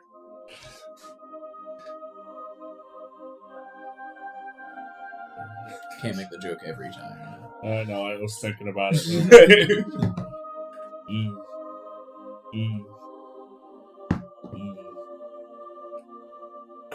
Couldn't be lower. Is it a 1? That's a 1. For a 1. For a 1, okay. As you kind of leave it, just... Do not trust these two legs. They do not give food. It is poison. Poison! They're foolish to think it would work against us. It's not made out of... Poison! It's not made out of worms. It's made out of granola, which is what we eat. I can try to make better treats for you guys in the future if you have some worms. There's a high-pitched squealing. You do not understand this, as it is just put one claw up and is now skittering backwards. It thinks that the food is poisoned because I made it out of granola. I'm sorry. Wonderful. I Don't. guess- We'll work on them, but don't worry. Yeah. Uh-huh. Okay. Just because Do you guys want me to take a look around while you're scritching? Yeah, and I'm gonna briefly describe where the cache would probably be hidden. Caches are normally so there is a sand-packed hut that is basically built into these things. They generally try to put it into a dune. That way it retains heat, but also keeps it cool during the day. I would Naturally. have described that to Kex for him to go check it out. I'll go poke around. Go do what I'm actually good at, which is not scratching scorpions. Who would have thought? It's not something you're specialized in. Apparently not. You are not your character, buddy. I know. Sometimes the dog doesn't like you. You got to work on him. We'll get you some better treats. You'll be ready. Investigation? Yep. I'm gonna boopy. 28. 28. 16 plus 12. Alright, you find it very easily. They've basically just left a cache underneath some palm leaves. There's a bit of structure so you can walk over it if you wanted to, but as you're kind of looking, you see that it's raised up against everything else, so you just walk up, dagger in hand, flip it up, right there. You see that there is some dried rations, some food, some tack, things like that. There are clay containers of water. Nice fresh water. You can definitely drink through that. And a very large, not large. There is what's a good way to put it? It's not a journal in the sense that has like a book that you can open, but there's some log. Yeah, there are loose-leaved pages that have been bound together. Okay. Can I look at that? Sure. See when the last entry was, if I can read it. Do you read Tabaxi? And you cannot read No numbers or anything on there that could be discernible just as a date? Unfortunately, no. They use Fey numbers, which is a different numeral system. By any chance, keeping an eye out for any thieves' cant written around here? Don't need it right now. Okay. As you're looking around, looking for thieves' cant, go and give me another investigation check. Sure. As it's a separate thing. 30. 30. All right. Taking a moment and looking around, you do notice that tucked away underneath some of these decanters of water, there are other small things left behind. As you kind of pull it out and look at it, these are logs of drugs that have been moved through here. Oh, wonderful. When was the last time? A few months ago, Okay. there was a shipment of duskleaf that had been pilfered from a gruel territory. Skooma. Pilfered by who? Oh, the taxi. Yeah. Okay. I won't. But I'll grab the log and bring it over to Alyssa, trying to avoid upsetting another dog. As you kind of take everything with you, there is also a packet of what you would assume is duskleaf. Oh. In the back pocket? The narc immediately wants drugs. You never know when drugs are going to be helpful. It's already come in handy once. You can place it on somebody when you arrest them. Exactly. All right, you walk back out, logbook in hand. You see the majority of them have been placated. Can you go ahead and roll me an animal handling check for sticks?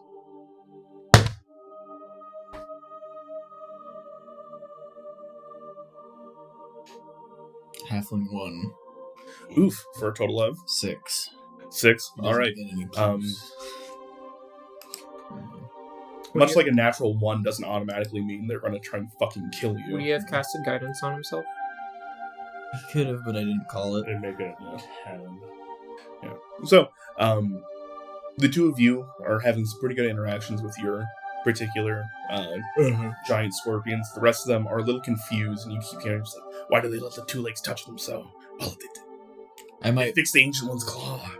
I might move around and like give a few scritches that seem more warmed up. It's like, hey, I'm gonna go give them a scritch because they don't know what it feels like yet. And go over there and just... Largely, except for the two that you guys have dealt with, not very receptive to scritches. But the two that you have dealt with, very receptive. So, I would say out of the 7, you got 2. The rest of them are all starting to back up, kind of confused. I'll take it. Okay. That's good enough. It's better than nothing. Yeah. Do I have animal friendship? Hey, Can I force them into this? I can't read this, but I think this was the log journal. I There do. was nothing over there that seemed like we needed. So, supply-wise, but... What's it say? A couple of them are actually Parahilleon sightings. Sightings. Okay. Yeah, back when it was still in the air. Yeah. Right. So, yeah, a few entries of that over the course of a few months. They even note that it seems like it's starting to list onto one side. Mm. And that it's not flying as well as it used to. But they don't really understand a lot of the mechanics that go into it. Got it. Right. Other things are sightings of... they're talking about this... What do they call it? They talk about the pendant bringing students out to go look at this odd, dark, horseshoe-shaped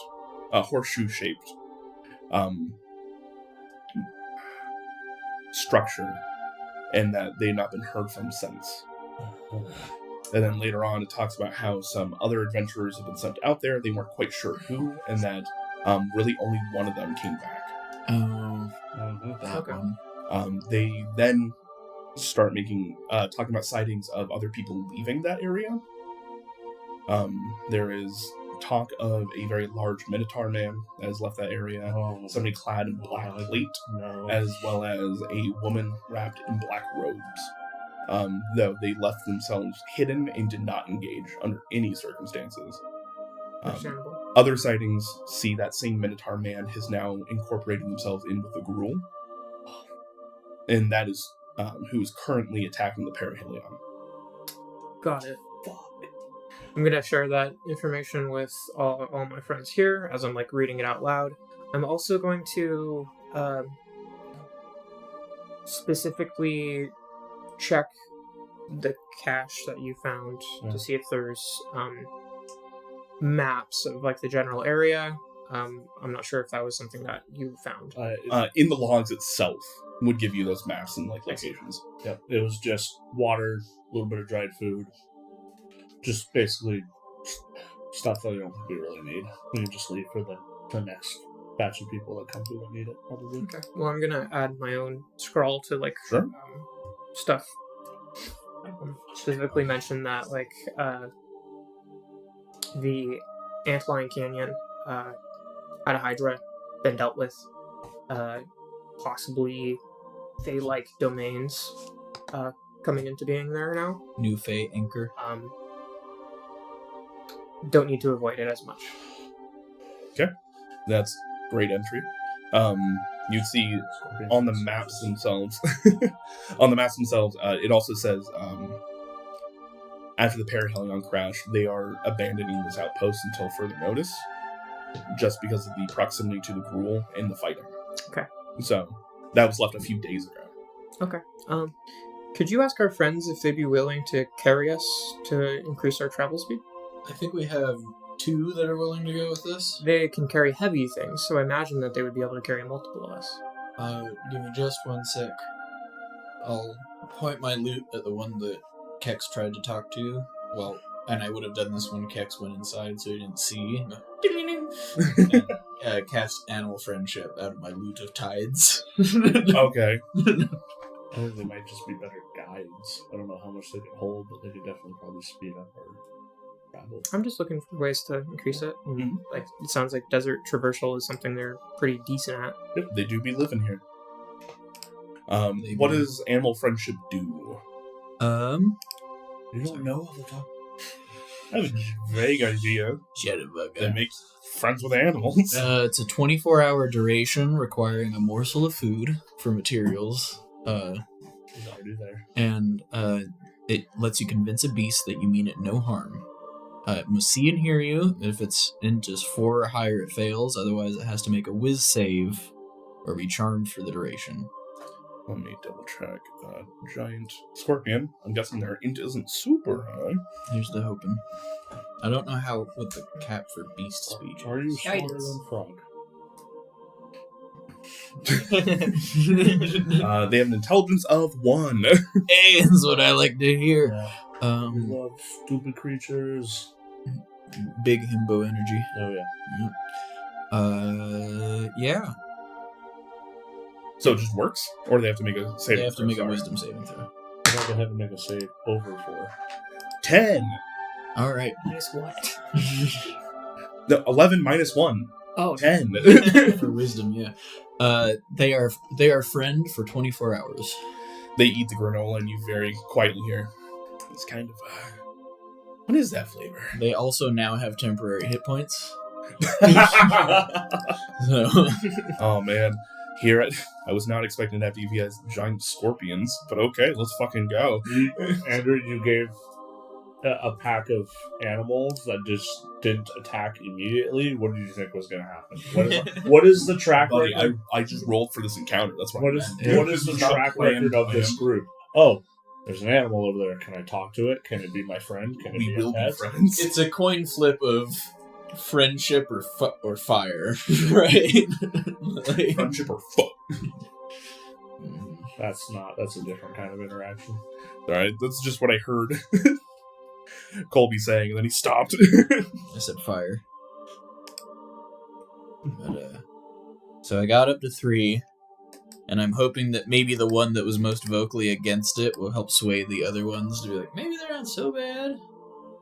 But, yeah, we're trying to go that way, fight the 2, get rid of some of the 2-foots, and get that big wooden mountain out of here. Just make it go away, so that way you guys don't have to worry about it anymore.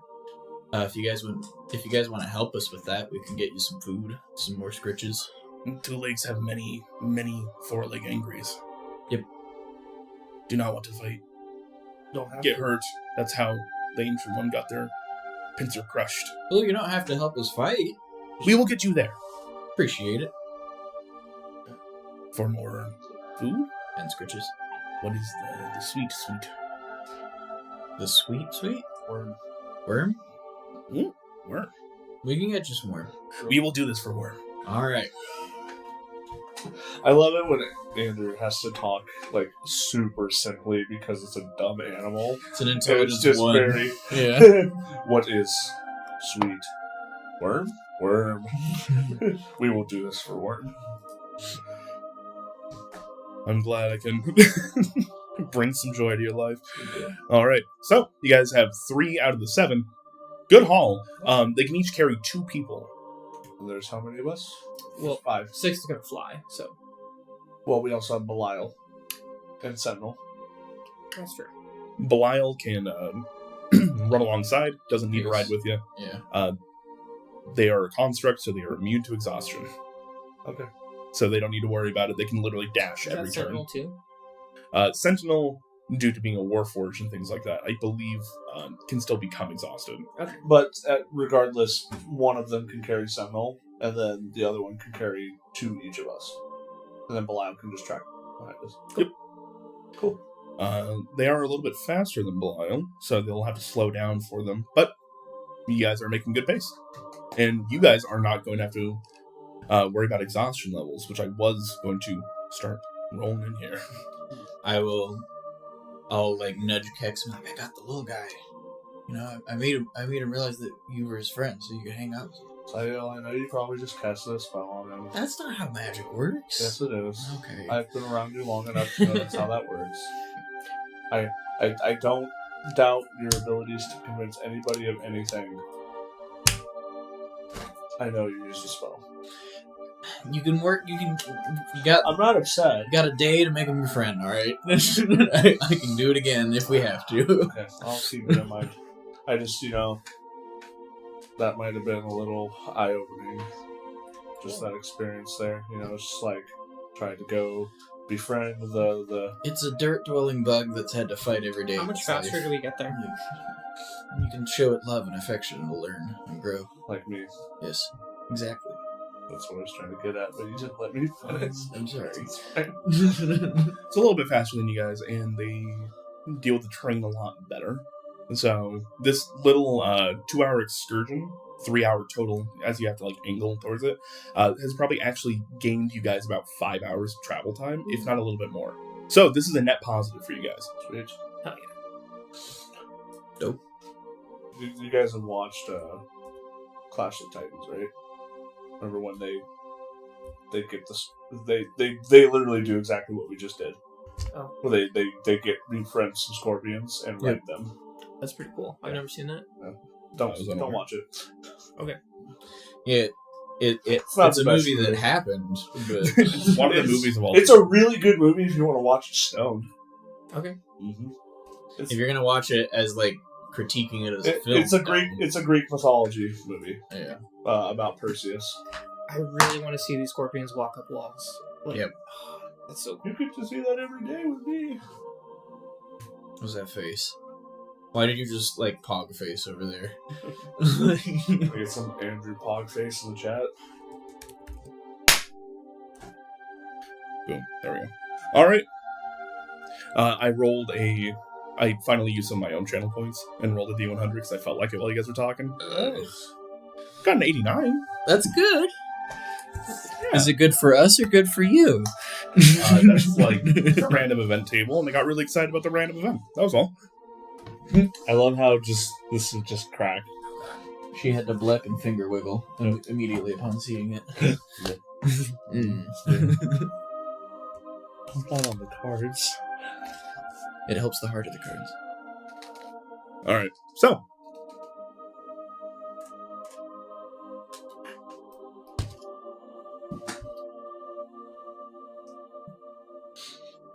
Do you need to take a minute, recompose yourself, go to the bathroom maybe? You don't need another 15 break. anyways, Somebody clip that. as you guys continue on, getting all your giant scorpions, pulling ahead, Belial kind of running with you guys. Every once in a while, Styx heading up into the air, doing some checks. Sayil, can you go ahead and make me another survival check and another perception check for Styx? Can you just give me a brief idea on like the scale of how big these scorpions are, just for theater of the mind? They're bigger than a horse. Okay. So like we can fit on their backs. Two of you comfortably. Cool. They're more wide than they are tall. So as you guys are standing, So you come up to like their shoulder. Okay. Or sorry, they come to your shoulder, okay. but they're wide and long. So probably like 4.5, 5 feet tall on the legs, and then maybe like 7 to 8 feet tall wide, or feet tall wide. It'll be about 5 feet wide and about 12 feet long. Okay. Not including Stinger. Cool. While we were at the Oasis, I would have whispered to Saffron, say, "This might be a good time for a prank," as we're leaving.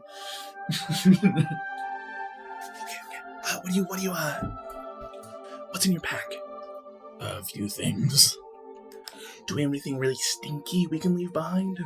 I don't want to mess up their water, but I would love to leave like a dookie. have a 5-pound steak from several days ago. Oh, that's already bad anyways. Let's get rid of that. Yeah. Yeah. Just shove some bugs and shit in it. Like You see, Saffron picks it up immediately as she starts to fly higher and higher, and then up in the rafters of this like pressed sand little hut. You see that a little bit of sand falls down as she goes, okay, and then she just repacks it in there. Bacon the sun. Oh my god, it's gonna be nasty. Ugh. Yeah, you see, you with your passive perception and Styx before you guys leave. You see just a little ripple in the water as she's like, "Ew, gross." All right, nice. I thought about like just moving a structure support and letting it all fall down, but I felt like that'd be too rude. That'd be less prank and more just malicious endangerment. Yeah, that's more of a property destruction. Hey, prank. stop talking to yourself. Yeah. I'm gonna take that scorpion away. I didn't ask for it in the first place. All right. So, what did Sayil get for the survival check, and what did you get for the perception? So Styx, does it get advantage on all perception checks? Is that what the shield does? Normally, yes, but it's dark out, Right. so it's flat. All right, so I got a 16 for Sticks. Okay. And I got a 30 for Sayo because 30 I got for a Sayo. natural 20 and a 2 and a D8. Beautiful. Okay. A D4. I knew what you meant. So, Styx having a little bit harder time seeing out here. In fact, at this point in time, there's as wind is starting to pick up, and you guys can actually feel like the sand starting to grate against you as you're walking across. Now that you're heading back up towards the north, it starts to get back into that kind of grasslands area, or not grasslands, sorry, that deadlands area. So it becomes a little easier to traverse, but you are dealing with a bit of sand now. I hate sand. Of course. Everywhere. But Never die. Sand people. Stop. Sail, you do actually wind up running into giant grooves in the sand that you realize this is heading exactly where you need to go. And just looking around, not Styx and not Sail. Who else would like to give me a survival check? I do. Okay. Just because you guys are already busy doing things. Zach. Can I assist him? Sure, 100%. Take advantage. Sweet. As you guys are kind of like looking at the tracks. I don't remember why I took it, but I do have... Well, no, I do remember why I took it because of my background. Yeah, you're a literal urban bounty hunter. No, not. I didn't mean the background, but I mean that's what you did for a job. It is a... With the advantage, 16, I can add more to it. So I will. Okay. Another 3. So 19 total. 19 total. Okay. Looking at this, you realize a large contingent has moved through this area. There is, on the surface, for whatever reason, a very large, what you can only assume is the worm that they were talking about before, that you guys have now using as a trail directly to go where you need to, with that 30 in survival. But alongside it, there are a plethora of other tracks. Getting a solid number is kind of hard, but just the general distinguishing markers, you see that there are some quadrupedic things that you assume are the giant boars, Large force. that they enjoy to ride on. There are massive bipedal feet, ranging from the size of just a very large humanoid all the way to they have to have at least a giant. Okay. You're not sure what type of giant, but they at least have one. As well as a bunch of smaller, different type of feet going out and about. Scorpion tracks. No scorpion tracks, actually. Okay.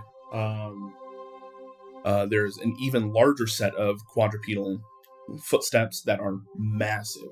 I'm talking about on the scale of an elephant, but they look the same as these boar tracks.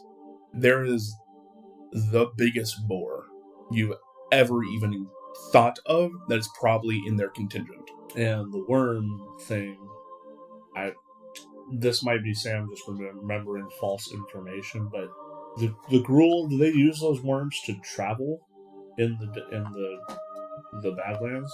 You can roll me a history check if you'd like. I feel like I remember that from something, but I cannot remember if that was in game or not. Yeah. Can I? History check for what happens in the desert? Very well. Please go ahead. 18. Usually that stays in the desert. Is that history? Yes. 18. 14 plus 4. Dirty 20. Dirty 20. All right. No, they do not ride these. Okay. As far as you can tell, they are too large and kind of unwieldy normally to be ridden, and they normally burrow. Okay. So the fact that it was on above ground at any point in time is Weird. a little odd. You would know. God, no, they do not ride these because they burrow underground. It's be very hard. Also, they are much like that Hydra. They worship them. Anything for the Gruul, anything that is large and powerful and can handle its own against many, many foes at any point in time. Something that is hard for the Gruul to kill is put on a pedestal. So the fact they are bringing one of these to this fight means they are taking it seriously. So and they have somehow managed to wrangle one to actually be on their side. So it's more so commanded than ridden. I would like to impart that to my friends as well. That's concerning. That is concerning. And actually, the more that you look at it, is that... read my own. Yes, sorry. Piece on that one. I thought I wrote that there was 2 worms. Oh, fuck. There's only one. Would we happen to know if these worms were purple? With your history check, they are purple. Yes. Okay. Whether that is the same type of worm you were thinking of as Colby the player, who knows? Okay. Oh boy. Don't want a massacre on our hands there. Alright, well, I guess we keep going in this direction. Oh yeah. Well, we got a very clear path. Okay, so they Figure got out where to giants, they got worms, they got a boar. Did we figure out how old these tracks are? They're fairly old, in the sense of like a couple days. Okay. They just haven't been covered back up with any of this. There hasn't been a recent sandstorm, except for the one that you guys are encountering right now, and even that's just starting to kick up. They're old for desert travel. Okay. Because I was like, we're traveling in the middle of the night to like go find our friends, and I'm like, are these like minutes behind, or are they attacking at night? Yeah. This was probably the force they sent to stage the initial attack. Okay. Well, let's go fuck them up. Yeah. I Find agree. our friends. This is going to be, oh It'll god. be a time. Uh-huh. Especially with the... So, that said, with that amazing survival check and getting you on this essential desert highway that they've already plowed through, you guys are also on top of these giant scorpions to aid you in travel. You guys are picking up speed. This cuts down on your travel quite a bit, so good job, everybody. And instead of this being about the better part of a day to get here, now you're looking at, you're only a few hours out. So, any last minute preparations you guys would like to do as you are getting closer and you can begin to hear over the horizon. About to get spicy. Yeah. There are flashes of light over the horizon that you're starting to see as arcane explosions are.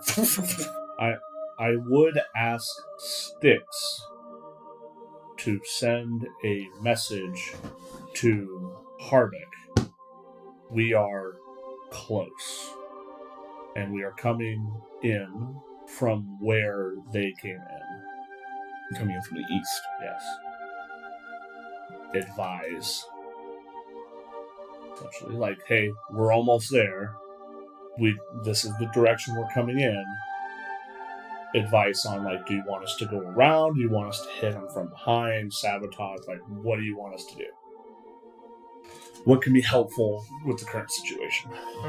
I would say that I would like to understand how stealthy these scorpions are, especially at nighttime. Okay. Give me one moment on that. Sure. We did tell them they're just going to drop us off. I know, but if we're trying to like navigate where to drop off, Yep. having a stealthy drop off, especially when I'm in my stealth armor, Yep. is an advantage. Oh yeah, absolutely. Absolutely. I'm just wondering, it's like, hey, do you guys want us to go sabotage them so you guys can come out and... So to answer your question, they are not naturally stealthy. They are very large and chitinous in the sense that like they click and rattle as they walk. Okay, so we should probably have them drop us off if we want to be stealthy. Okay. Styx will message Harbeck. We're coming up on the ship. We'll be there shortly. From the east. Is there anywhere you need us or anyone we can hit on the way in? After a few moments, you hear a frantic response back. They are assaulting our east flank. If you were to drive up behind them, we could sunder their charge. That's what we're doing. Alright. Giant beasts and giants. Cool. Let's rumble. It's only 1 minute. Ready! Okay. Styx is basically prepared to cast Scales and Balances. So once we get up to that point, just pop. Hey, Cax. That's me. Leslie? I've prepared. So I would like to, if it's okay with Andrew, can I walk through what I've prepared, like in character? Oh, 100%. That's just a very smart thing to do. Can we be mind linked for this, Kix? Yes, I would do that. Okay. So I've brought more utility this time than I have before. I've realized that when it comes to combat, most of my time is spent in the melee, and I'm not really spellcasting. Okay. So I brought more utility. I have some healing. Alright. I have the ability to bless. I also have some things like identify, but more importantly, I brought something that will triple your jump distance. What's that? Jump.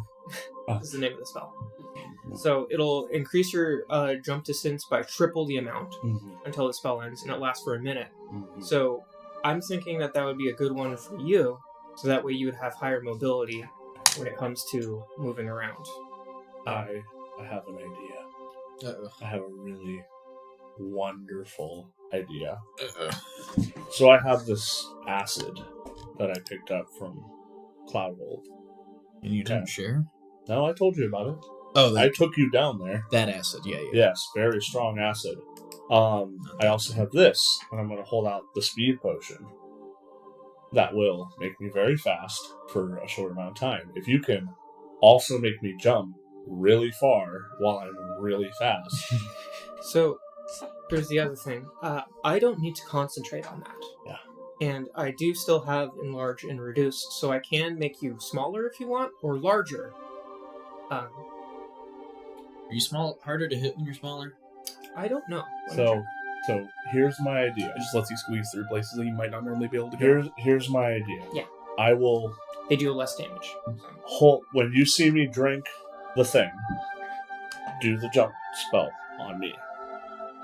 I will tell you in here when to either enlarge or reduce me. Okay. But I want to do some above table. I want to do some Attack on Titan shit right now. So, I also brought See Invisibility Okay. and Spider Climb. Both those are solid, yeah. Yep, both those are solid. I do not need the Spider Climb. I know that. Yep. But depending on how big they are, it might be beneficial for myself or somebody else. Yep. So I have to pick between Spider Climb and Enlarge and Reduce. So I think I'm just going to enlarge you. Yeah. Yes. Don't do it until I ask for it, unless you see me in a situation that you really think I need it. Would it be better for two of you to be large or for you to be really big? I think it might be better for you to be really big. I'm in a different mode this time. Yes. So that's true. my attacks are not going to benefit from me being extremely large. Okay. Well, you could I think maybe making Sentinel bigger would be a better idea. I could also do that. So I could cast Jump on you and enlarge on Sentinel. Yes. My I think man. that's a good idea. I will throw the little one. Yeah. So I will, when we get to Which a point, little one? I'm going to. Yes. You can jump out of his hand as he's throwing you. Oh, and yes. Achieve the speed of light. Oh yes. You're reading. Yeah. I will chug. Give me a jump, then have Sentinel enlarge, and just fucking Shot put you. yes. Because I can midair, and teleport. Gonna ask you guys now, do you want me slowing the big guys? Do you want me to try to distract with an illusion? Distract first. If it doesn't work, then slow. Okay, because they're both the same level. Okay. So, Yes, Andrew. Really quick. Mm-hmm. You conserve momentum Yes, and you teleport. Just to let you know. I know. I remember that with Thek. Okay, that's all. so I would like to also Maybe not. mention how I'm going to be doing this differently. I'm not really going to be in the front lines this time. I'm going to be using my Gauntlet of Lightning, basically. Yep. And it has a range of 90 feet, so I'm going to be pretty far back. I also have Misty Step, so I'm going to try to get the attention of some of the bigger ones and draw them to me, and then move around. We are going into the cover of night, and I'm going to be really fast. So I am going to be hit and running the whole time. And I'm going to be probably the most visible person because I will be casting lightning at us at Okay. nighttime. I will keep off. I will do the best I can to knock people down that start running towards you. Okay.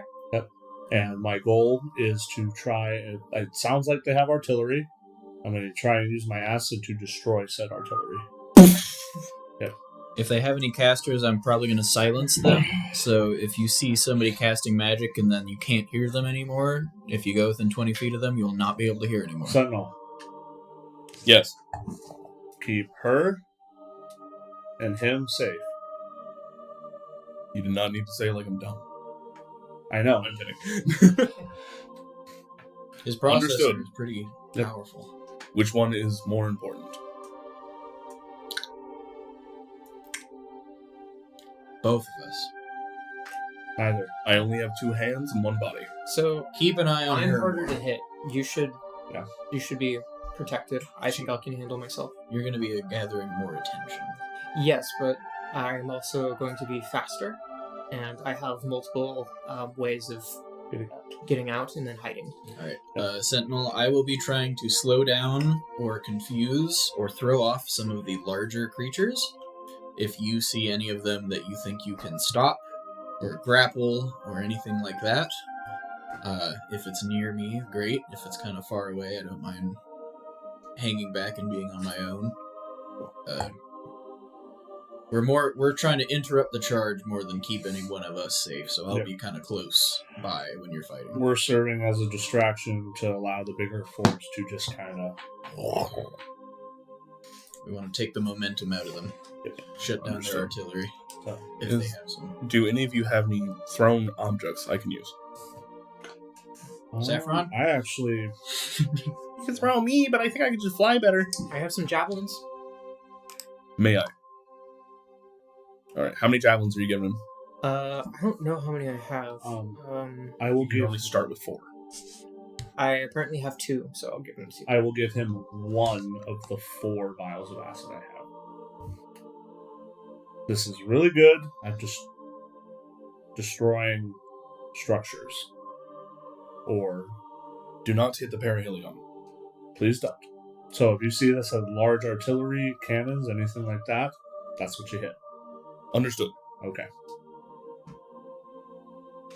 Oh, I'm fucking ready for this. I feel like I have the least amount of strategy, but I'm going to do the thing that I do every time. That's... yeah.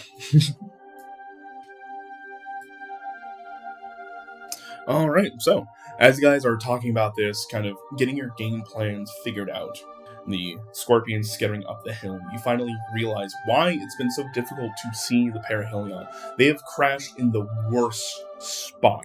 Of course. They have crashed down into a small sandy canyon. There are very large dunes that you're starting to crest, and you realize, not directly on your guys' point right now, but there are even smaller encampments around the edge of this that are just every few moments they are just raining down fire on these guys. Just in a bowl. They are stuck in a bowl at the moment. You can see small bits of fire and stuff across the circumference of the bowl, and you realize that they do have more forces than just this large sundering force they have down there. That said, as you are looking down from your guys' current view, you realize they have what can only be described as saber-toothed tigers, giant boars, a boar the size of an elephant, some ogre howdahs, which, for those of you that don't know, those are basically ogres that are ridden by goblins and work as mobile artillery stations. So the goblins act with small munitions, and then the howdahs throw giant rocks at the same time, and are designed to defend their goblin buddy. This is a light sundering force in the sense that they look to be highly mobile. They are doing very well in the sand itself. They're running forward, hitting the Parahilleon, hitting it with some light artillery, and then they are moving out. They're kind of moving in circles currently. Okay. Alright. That's the target now. And at this point in time... Alright, I'm going to go ahead and bring you guys on over into this. and see how it does for you. Oh boy, yes.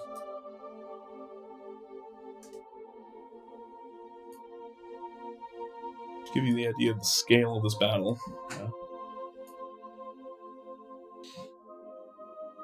Oh, those are them. There's the Parahilleon. Mm-hmm. You see that there are firing cannons currently. There's about 3 soldiers to a cannon. They have some firing angels and stuff running around. They even have skyjets up in the air that are kind of acting as aerial support, shooting down at some of these key targets, some of the howdahs and things like that. As well as they have the large cannons on the western side. There's an even bigger arcane cannon that, as you guys kind of crest this ridge, you see a bolt of lightning get shot through. For getting gun, that's the gun I want. So, with that being said, can I have everybody roll me initiative? Yes. Damn. Not bad. No, I didn't roll anything below a 14 Yeah. for 3 characters. Not bad. Wait, Sticks. no, I don't roll first. Saffron, Dingleberry. Sticks is 15 plus 1, so 16. Sticks has advantage on initiatives. 19. Shit. Where'd he go? Sorry. There he is. Oh. 19. I love a cleric with a high initiative roll. It is very nice. Yeah, because they almost never get it. Oh no, I didn't add her. I will remedy that right now. Also on the deck, you guys see Althea Mapleleaf. As she is firing arrows in rapid succession, and you just see occasionally this bolt of purple energy coming off her bow as there is a small force explosion. How far away can you cast jump? Might be touch. Because Okay, if Althea. it's a touch, it would have been a pre-event. Is it 19 and a 20 or 1 and a 2? It is touch. It was a 1 and an 18. Okay, yeah. So if she gets 18. She also... So that brings her to a 23. Did you have that prepared, maybe? Like, ready to go? That was the plan. Oh, okay. Sail. That's gonna be a 17, sorry. 17. Saffron just goes after Sail. I accidentally rolled for her. And I think for ease of use, we will also just make Belial go after Jeremy. Styx. For the sake of expediency, can we say that I cast enlargement on our friend here, Sentinel, before we entered? You guys are basically choosing when you enter initiative, so 100% you can. Okay. Yeah. Kix 21. and Alyssa. I got 13. I'm basically like, give me the jump, I'm going to chug the potion, and I'm just going to fucking bolt. Okay. Yeah. I feel like I would have casted all of that right as we were going in. Yep. Well, we're choosing when we enter the battle. We're far enough away. This is just what our initiative is when we get there. Yeah. You have 6 rounds of combat with jump. Yep. And Sentinel has 6 rounds of combat with enlargement. 10. 10. Right. All right. It almost never matters. Yep. We get to round 4. But I have concentration, and that matters. Yep, that does. Let's get some battle music going, huh? You know what I thought would be a really cool item is basically something that maintains concentration for you, and you set it up. Mm-hmm. So the spell Glyph of Warding is it just does concentration spells for the entire duration. You can't interrupt it.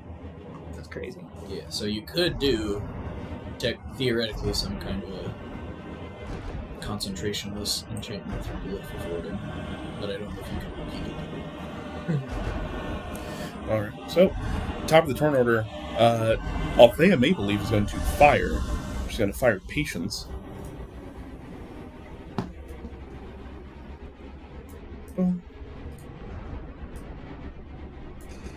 I always loved the name of the... You gotta be fucking kidding. She got a natural 20 off the bat. Yeah.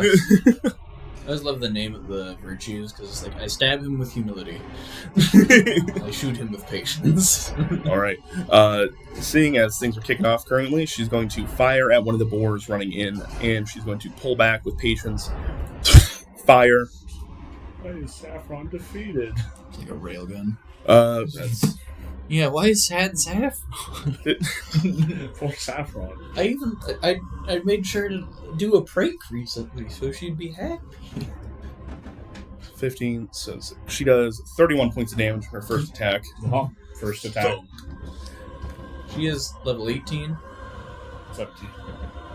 18. Oh, never mind. I thought it was the same level as So it's 18. Oh, okay. Second attack, that's going to be a plus. It's going to be 16 to hit. That will hit for an additional... Oh, she was at 16. 3. Oh, wait, sorry, that was looking damage. That is 3, 5. Oh, yeah, she would have rolled way more than that. 5. I was like, you had her roll a 2. I rolled an 8, but she actually gets a... Sorry, I'm doing math now. 8, 14... she gets a plus 16 to hit. Yep. That's gross. That's a completely vanilla built character. Yep. Except for the fact that she has a plus 3 bow. That's gross. Yeah. So that's an 8 plus 16. That's a 24 to hit. Yep. And she's going to do boom, hit it, deal an additional... Alright, she's just going to kill this giant boar at her turn. You should Boom, have a 50% chance to hit the target guy. That's all I'm saying. That should be the goal. It's like I roll above or below a 10. That decides whether or not I hit the target. So, you guys see as these arrows streak down, boom, boom, hit into it. The goblins bail last second. They boom, fall into the sand. You see that she's immediately angling for another combat, another target. Kex. Okay. Well, I've got the jump on me. The potion's been chugged. Who died? So I've got 70 feet normal movement. How many feet out are we? Oops, sorry. What do you mean who died? She downed the boar. I just didn't know which token that was. Yeah. I'm... Because of how many things are on there, I'm running them as waves. Yeah. So, like, all the Sunring Shaman's going to go, all the Skyjacks are going to go. They're working as a tandem. Got it. Let's see, how far out are you? So, you are from the nearest boar, you're 90 feet out. Okay. From the giant boar, you're 110. I can't. I know it's going to be tough this whole battle. I can't see anything you're pointing to. It's a big map. Big. How close am I to the nearest piece of artillery? Nearest piece of artillery, that'd be one of the howdahs, so that'd probably be this one, so 105. Okay, I'm going to run my whole 70 feet.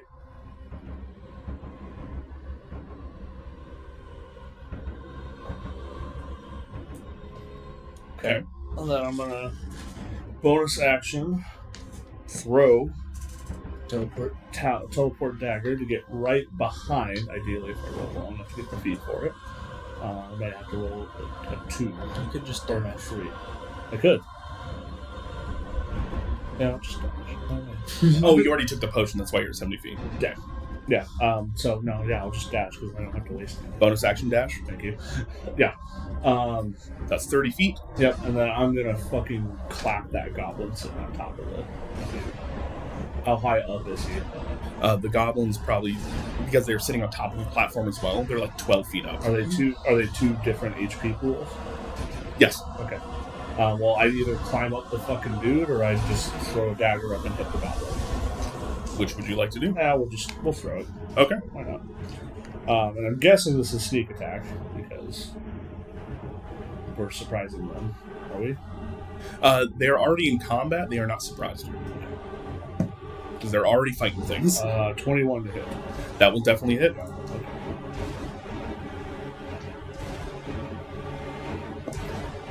Okay. 15, or no, 12 consecutive damage. 12. Alright, you run up, dagger, flinging it, and you just hear... as it just falls out immediately. How far away is the next one? Next goblin? Next artillery. Well, you see, the largest source of artillery is this big boar right here. Okay.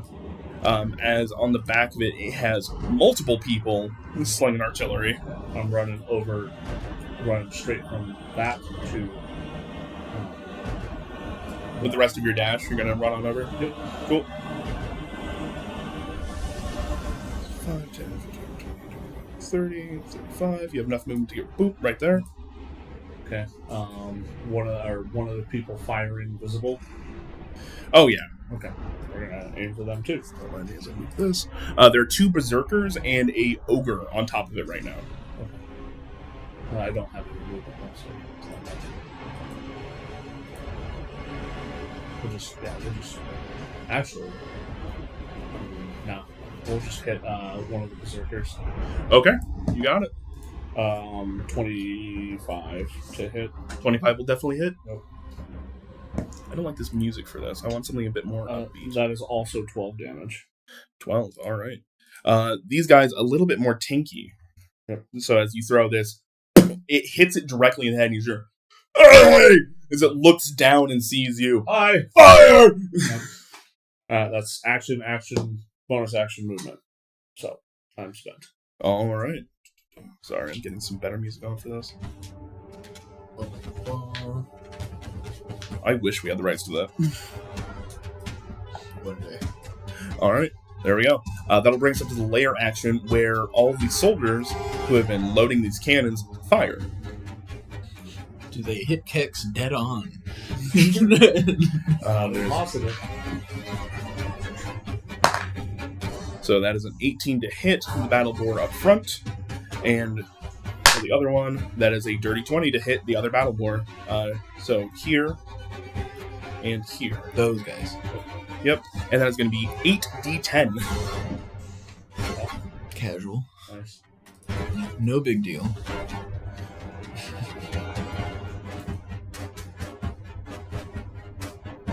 Boom, boom.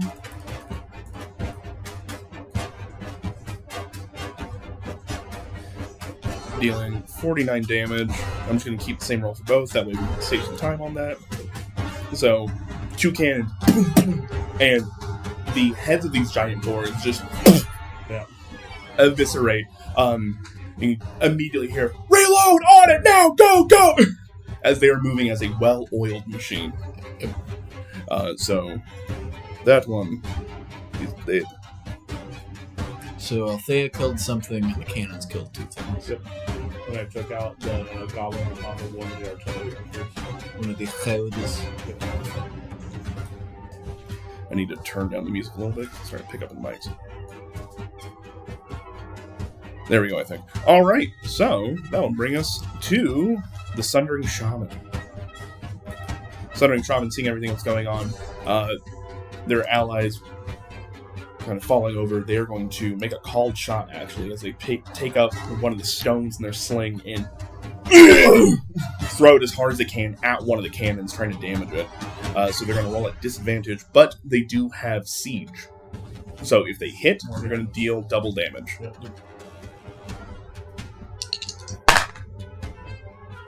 Alright, that is going to be a dirty 20 to hit. Miss. Yes. So that's the really big guy. Yep. And that is going to be 4d10 plus 6 as he throws rocks. Boom. 10, 17, 20, 22, plus 6, 28. Boom, hits it on the first cannon. The cannon's not actually out. They have an HP total of 35, I think. So second attack. Dropping the natural 20 for the dirty 18, which still hits. 3 barbs. Don't think you're in range there, buddy. Not even a little bit. Alright, 9, 10, 18 plus 6 for an additional 24 points of damage. As a you see one of those cannons just get completely sundered. But that is its entire turn as it starts to move up. Because they're named the Sunder Force, is that what they shout when they win? Get Sunder! Sunder, Sunder, Sunder. Alright, that'll bring it to Styx, Alright. which didn't move the map for me, which is irritating. Could I get a rough distance of how far away I am from Big Man? The Sundering Shaman, Yeah. I would love to give you that information. I would love to have it. 165 feet. God damn. Alright, I will move 30 feet in his direction. And then I will...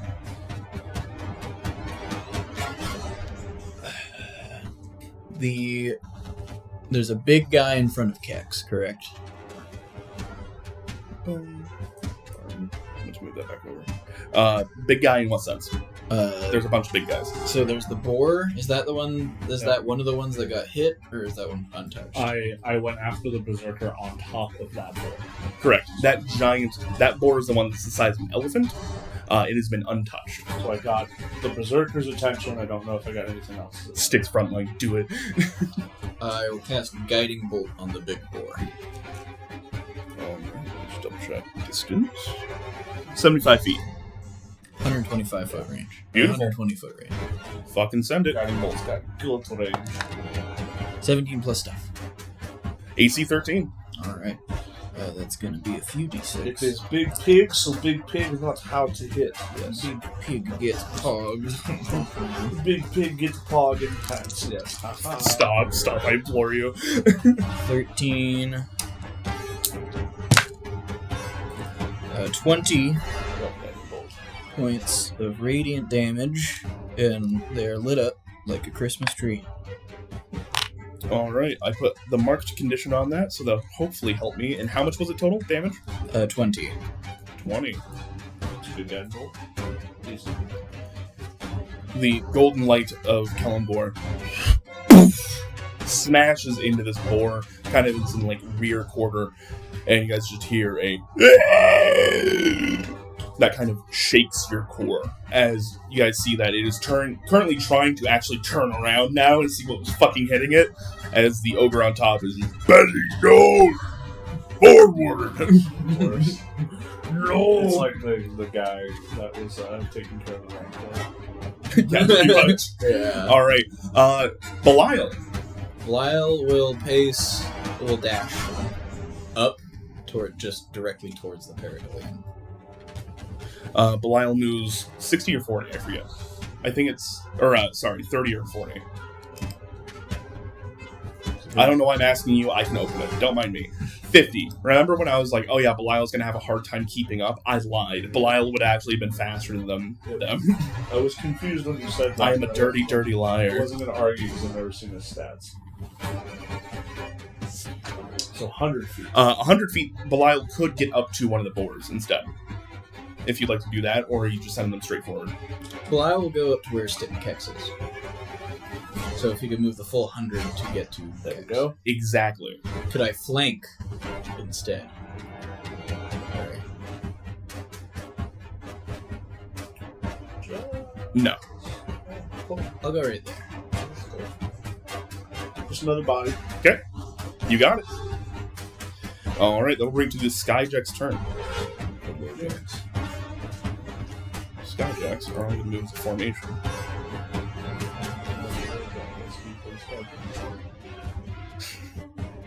Alright, they have 90 feet of flying.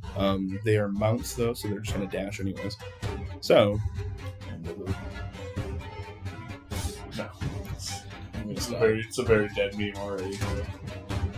Might as well leave it dead. Ooh, do they... Oh, wait, those are dead. Oh, yeah, they're definitely going to do this then, actually. This one has just enough movement that's going to get here. And you guys see it flying down through the sky. Instead of using its action to dash, it is actually going to try and hit one of those goblins that are just now scrambling back up from the dead boar. Okay. Boom. Yeah, it's like that hawk that got the squirrel. Oh no. All right, first attack, that'll definitely hit, and second attack, that'll definitely hit. Holy That was fuck. such a golden moment. It's like, yeah, oh yes, it goes out and it kills the squirrel. Alright, so that's going to be 7 points of damage for the first attack, and boom, boom. Let's see. Sorry, I'm looking for another d4 really quickly. There's. And so that's 7 plus 11, so it's 18 points of damage. Nice. As the Skyjack rockets down. Splatter. Yeah, shit. Fuck off! You wee little gobshite. Sorry. I realized I can't actually take these off the battlefield when I'm done with them, because one of them might represent the actual initiative. There you go. Oh. So that might just delete the entire initiative. Yeah. Alright. So there's that one goes there. This guy, same thing. Can you make it? 85, sure can. Boom. 2 attacks. 1 hit, 1 miss. But it still does enough damage to just paste this one.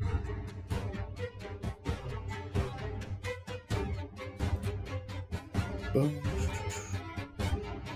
Trying to move through these as quickly as You are possible all for you guys. good. Don't worry about it. Large scale combat. Bring you with you, you with you. So these guys are both about ground level as they're ending their turn now.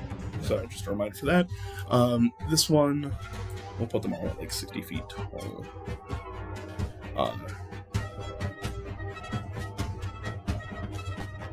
Gonna act as air support for Bessie here. Bessie. Yes. Yeah, I'm messy. And this one can do the same thing for the Sundering Shot. Alright, Sail. Alright. For my turn, I will cast Major Image. And move forward 30 feet. And I would like to cause almost like coming into the illuminated area. I wanted to look like it could have feasibly like not been seen. A nice 20-foot tall Boros clad giant that will take 3 Hydra heads of different colors, scream, try to get as much attention as possible, throw it on the ground, and prepare weapons. I'd like to do it a little bit to the right of that skyjack that came up on the big bowl. Came up from the big one. Okay, cool. Give me 1 second. I'll take round this. So if I make it look like it ran out of the night into the middle of the battlefield. Right there? Yeah, just roared out a big challenge like, "Fight me, fuckers!" Maybe even say it in Primordial, if I can just squirrel away with that, you know. Sure. And that will be my action. Can't really do anything non-magic with my bonus action. That's a lie. I will use Mantle of Inspiration to let myself and all 3 of my friends that I'm near use their reactions to move up. What's the range on Mantle? Let me double check that. I'm pretty sure. I think it's 60, right? Mantle of Majesty, it's the same as Inspiration. Mantle of Inspiration, 60 feet. Yeah. Alright, cool. Then you can get Styx, yourself, Saffron, Sentinel, and Alyssa. Alright. I think you can only pick 4, correct? Yes. So which ones are you picking? I will do Alyssa, Sentinel, Styx, and myself. Yeah. Styx. Is that 8 temp HP? Yes. So they all get 8 temp.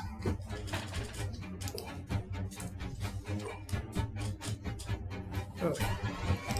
Man, I can't have that Styx, but I'll remember it. So you're just skipping out Saffron in this case?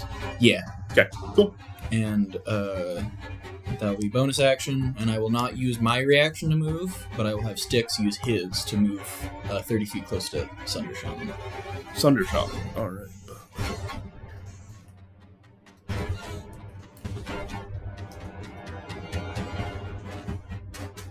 Yeah. Trying to make sure I get you the best routes as well. Appreciate it. Boom, boom. That's still on there. That'll go. And then, let's see. Sentinel was told that he has to protect you, so he's going to run up a little ahead of you with his extra speed from being a barbarian. He's going to get there. And Alyssa, where would you like to go? So,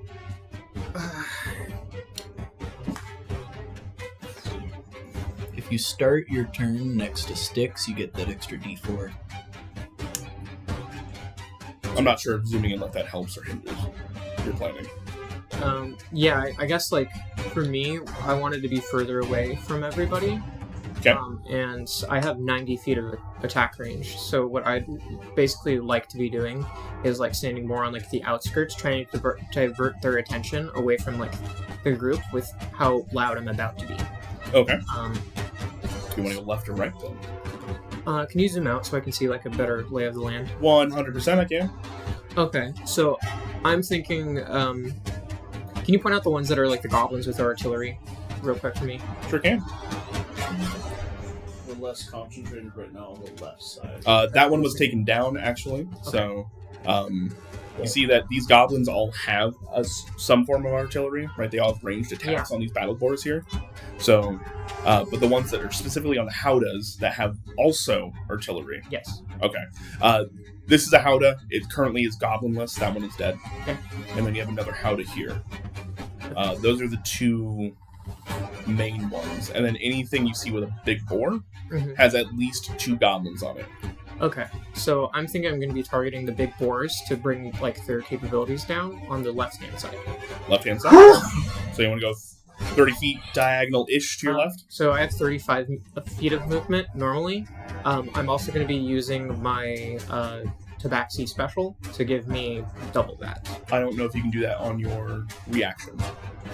Yeah, I'm letting you move. This is your reaction. Your reaction. Because you did the On my turn. I see now. Yeah. Good. So this is just extra movement that you don't normally get. Cool. Then I would like to move still towards the left 35 feet. So you'll still have Like that maxi stuff when it hits your turn. Yes. Beautiful. All right, so that's Yes, I will. Cool. I have to think about it. movement, action, bonus action. Anything else?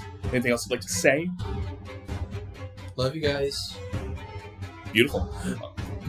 Say it mentally. Saffron's just like, I love you too. I go, in my head. I will entangle on the boar and the things on top of the boar. The big. So you're not entangling the boar, rather the platform that boar has on it. Yeah. To fuck up the goblins. Yes. Okay. The bee. I was about to say, I don't think that entangling the boar is gonna fucking work at all. Not even a little bit. But the guys on top. 100%. Let's see. All right. So they have, I think, a negative to the save. If you get on top of them. What? If you get them clustered up more, I can do something else. That's fine. Do it. Mhm. I was just gonna attack on you.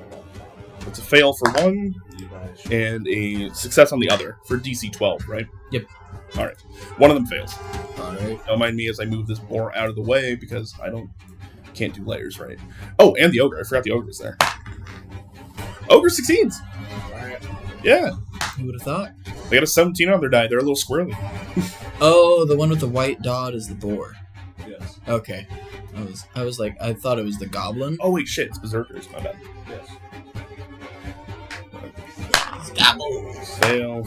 Actually, this winds up better for you. The berserkers fail, where the goblins would have succeeded. I'll take it. Let's go. Fuck you. Also, rebarbs at it. I can't. I'm not in range. All right, that's restrained. And that's restrained. No more bang bang. So that boar starts to feel extra hairy as its hair on its back climbs up through the platform. Oh no! All right, beautiful. Actually, what's the range on Entangle? It's 90 feet.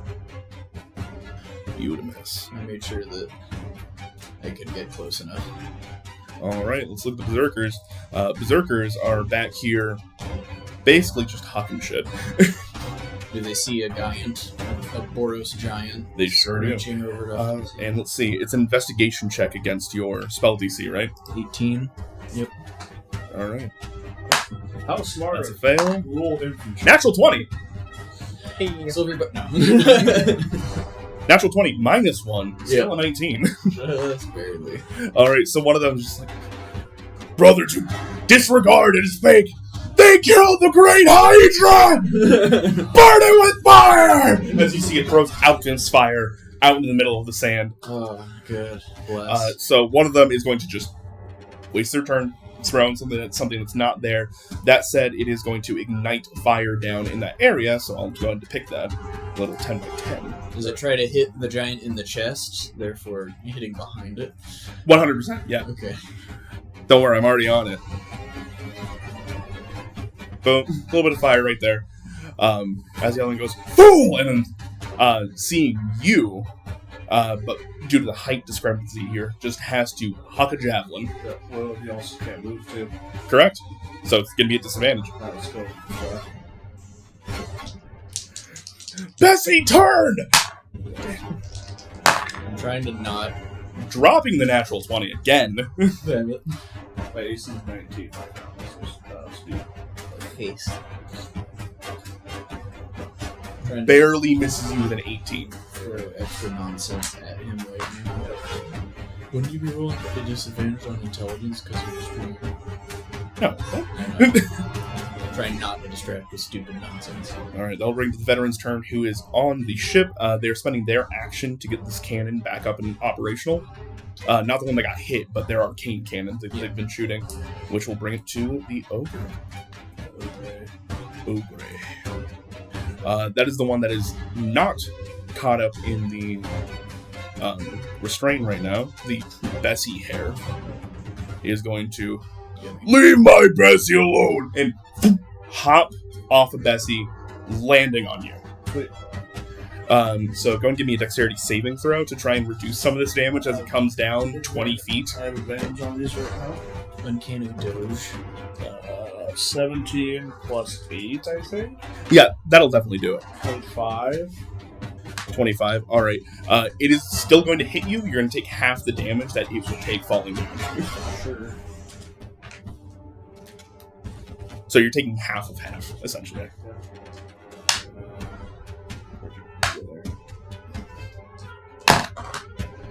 All right, that'd be 9 damage split. So it would take 4. You would take 4. You would take 2. You dumbass motherfucker. Are you gonna be okay? I think I might be fine. You're gonna be able to handle that? I think I can take care of that. Handle the heat. I can take care of it. All right. Then it is going to try and strangle you. So it's going to try and grapple you. Sick. So Sick. added athletics and acrobatics. Yep.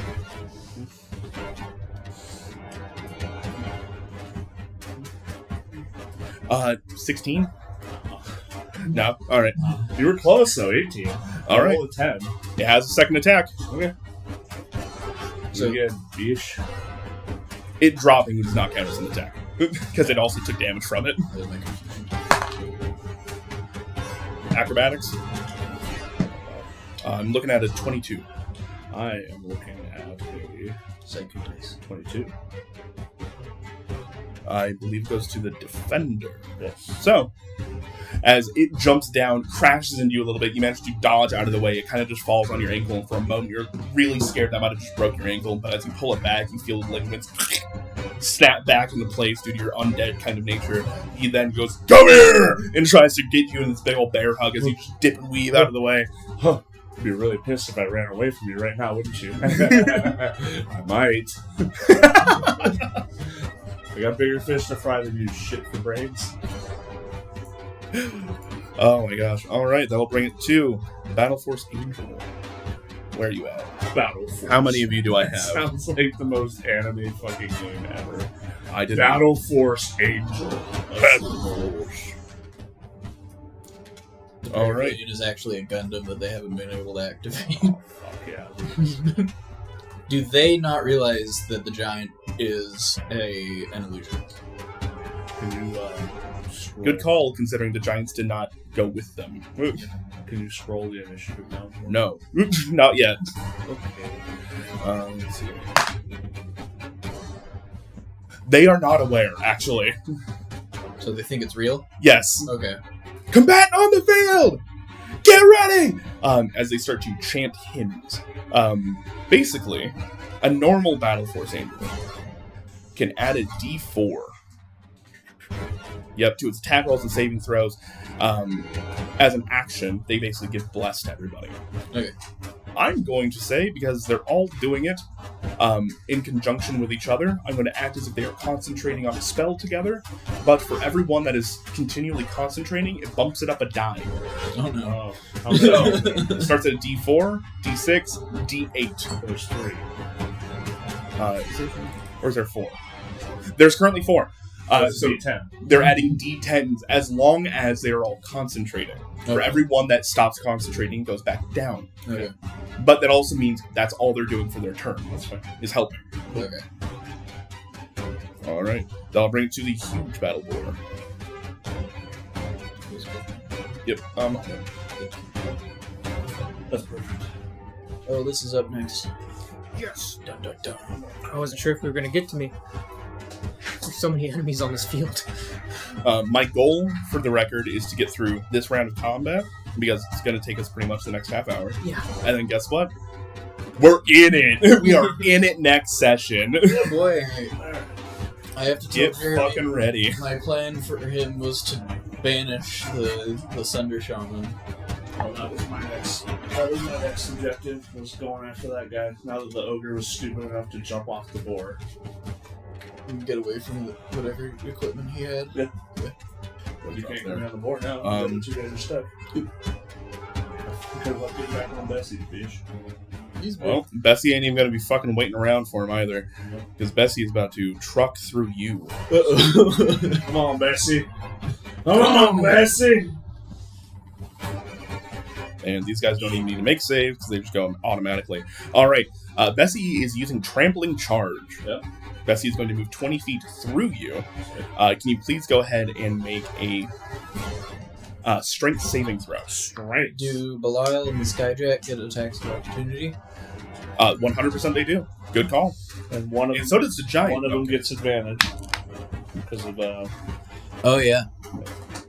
strength saving. You're the character. You roll first. Alright. Take advantage. Yep, sting. 16 minus combined. DC 18. Double 14s on the dice for Belial. Belial. Alright, AC is only 13 on the battle board. That definitely hits. And Skyjack didn't roll super hot, actually. Skyjack is going to miss. They rolled a 2 on the die. They weren't It's flanking. still not out of your... They were flanking. No. Not quite. Actually, Okay. they would have with Cax. Yeah, I was thinking Belial. 18 on the die. That'll definitely hit. Good call, good call. Trying to not overly rules over here. No, I got a lot going on. Yeah. So as long as you're like, are you sure? Instead of, hey, I'm good. Thank you. Just don't yell at me. I'll cry. All right. That'll be 7 points of damage from the Skyjack dealing to it. What does Belial do? That's a tripping tongue attack, right? I don't have Belial's. Oh, shit. Okay. Never mind. I will run Belial then. I got My bad, dude. I got stonks. Oh, that'll be bite then. What was it to hit? What'd you roll on the dice? 14 plus stuff. All right, 14 plus 5 then. Oh, hot damn. Oh, it's because I made you are a special boy. That's what You're a special boy. Belial is half Clockwork Hound and half Dire Wolf. So they have a good meaty bite to them. Which, oh my god, it's 2d10 plus 5 for Belial to bite. Meaty. That's Jaws. 17 plus 5, 22 points. Nice. As Belial takes a big old chunk out of Bessie as it runs by. That said, you did get knocked to the ground. So you are knocked prone, and as it goes through, because you're prone, it will also take a stomp attack against you. At advantage. Natural 20. This is going to be 8d10. How far away am I? Which one? To Bessie. Sticks or Sayo? Oh! Well, how far away is Sayo? First. 65. I can't, so Sticks will negate that nat 20. Is that 30 or 60 feet? Because Sticks is 35 feet away. Yeah, that's a good question. Eyes of the grave? Nope. Path to the grave? No. 30 feet. He's just out of range, so you're going to take this entire thing. It is 60 feet for silvery barbs. I'm sorry. That's I fine. tried to get there. That's fine. I sprinted in. Don't be sorry. I'll still have whatever it is.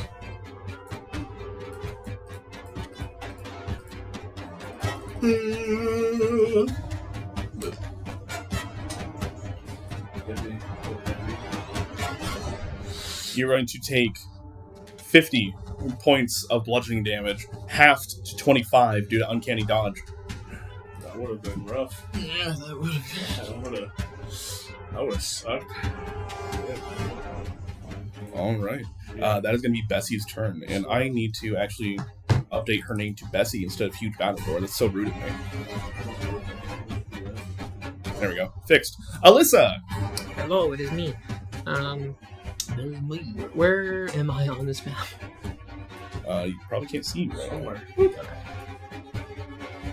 As you... Okay. I'm going to use my feline mobility to give myself more move speed, which I'm looking up the specific amount of. Double my movement speed, so 70 feet of movement. I'm going to move over to the left-hand side, 70 feet diagonally. Okay. Oh, shit. Come here. That's 70 feet diagonally. Okay. And you said that the one kind of like closest to me is already dead? Or there was like somebody had like killed one of them. It was the one right. This Howdah right here, its Goblin Rider had died. Okay. So I'm going to start attacking that Howdah. That's 90 feet from me, right? 55. Okay. You got it. Sure. Would you like to move further back down since you realize you have more range? That's what I'm thinking, yeah. I want to basically do 90 feet, but like harder for the one below it to attack, so. I'll get you within 90 feet by judging off of the Howdah. Yeah, we'll get you right here. Okay. And I will make 2 attacks against it. Oh, one more back. So. You're at 70 feet, right? Currently? With your double 70 speed? feet of movement, yes. Okay, I moved you 75. That's why I was just double checking. Okay. Boom, boom. 2 attacks. You definitely have the range within 80. Let's go. Okay. That's trash. Oh, wait. This is mischievous. Mischievous. So 18 to hit. And then 23. AC 15 for the Howdah. 100% hits. So it's going to be... Howdy. Not howdy. No, stop. I implore you.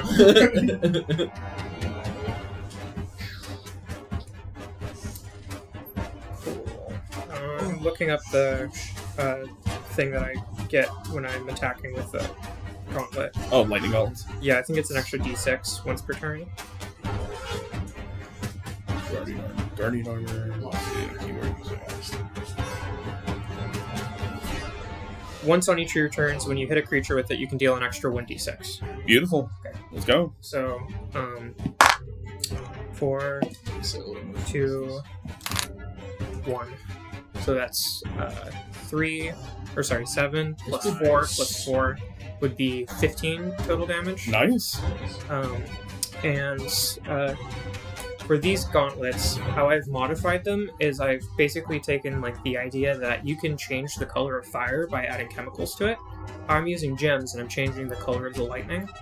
Specifically, this is pink lightning coming out. Nice. Hell yeah. You have some rose quartz that you placed into here. Pop, pop, as you smack your hands together. Yep. And how's it looking after that first volley? It looks fine, mostly. Okay. They're pretty big dudes. Yeah, they're chunky. Okay. Still an ogre. It was a decent chunk, but it's still, yeah. These are stronger than normal ogres because they have to carry around artillery with them. It's not on that story yet. They're ogres that lift. Yes, exactly. Like, God, I can't help but wonder how strong we can make gorillas if we just got them to lift. they're kind of already at peak physical. They could deadlift. The projected deadlift would be about 1,700 pounds. Fuck. Off the top of his head, he knows this. Anything else you'd like to do? You got movement, action? Yep. So Gorilla. for a bonus action, I'm going to make myself bigger with Giant's Might. And I wish that I did that before I did this volley, because I would have been able to add more damage.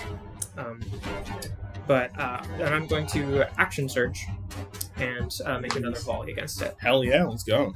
Can you Giant Smite now? Huh? Can you Giant Smite now? I did. Okay. Yeah, but I should have done it before because I would have added 2d6. Yeah. 18 That'll hit. and what's 7 plus 8? Does that meet beats? Beats. AC is 15. Go from Bob. Oh. And this doesn't count as a new turn, does it? No. Okay, so 2, 4. So that's 6 plus 4 would be 14, and then now rolling the Giant Smite damage. 5, so 19, and then 2, so 21. Nice. So 36. Big old chunk. All right, the two separate volleys have brought it a little under half health. Okay. So you smack your hands together. You got this pink electricity. What does it look like as you? So the way that I like to imagine it is like this different set of armor that I'm wearing it looks more leathery than it does like plate steel. So like I've added what looks to be like kind of like almost the same thing that you would see for like leather from like a crocodile as like part of the pattern for it. And the gauntlets are more like leather based, but they have like crystals at the end of each of the fingertips. And I'm basically going like this, and I'm using my thumb as like basically like a range indicator, and I'm just like channeling it all through that, and then it's going like in kind of like 5 beams from the tips, like going out and conversing and basically laser pointering. Beautiful. So as you this kind of scaled leather that you have found during your travels in the Shadowfell, almost like akin to like a dark Gardrick scale, kind of like the black Gardrick that you guys had just kind of encountered. You guys see Lizzie changing this armor earlier today. It's a little bit different than the ones we were used to. And as you guys kind of like look over your shoulder and go like, I wonder what she's gonna do. You see 20 prismatic pink Gatling gun as they all converge on the same spot. Nice. See it. Just light him the fuck up. Man. All right. So Alyssa has a leather onesie. Got it. Stop. All right, that'll bring it to all of the goblin I had to anarchs, say Is there that. a hole in the tail? Out which I will see. Yes, it is. There's not a hole. It's an under piece. All right, they are all going to fire their heavy crossbows at various targets. I'm going to, because there's like 14 of them on the board, I'm going to roll once. They're all going to get the same thing. Okay. And they're going to be going against separate targets. All right, Who is the shooter? Is there, the goblin riders.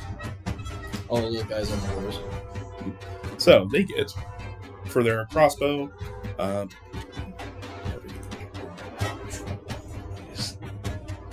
they only get a +4 to hit.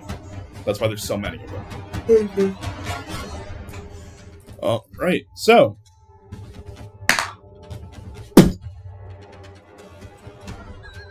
Nat 1.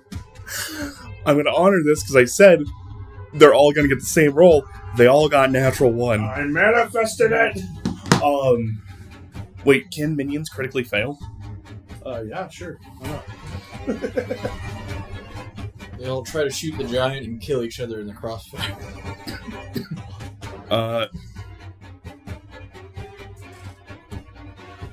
Minions cannot critically fail or critically strike. So that's still only a 5 to AC, so they're still going to miss anything else out on this field. That being said, a lot of them do just see this. They killed the multi-headed god! Murder it! As you all have to duck and cover at just the sheer volume of the volley. And you hear even a few of them just like, no! No! Stop! Attack the angels! Oh, boy. Love it.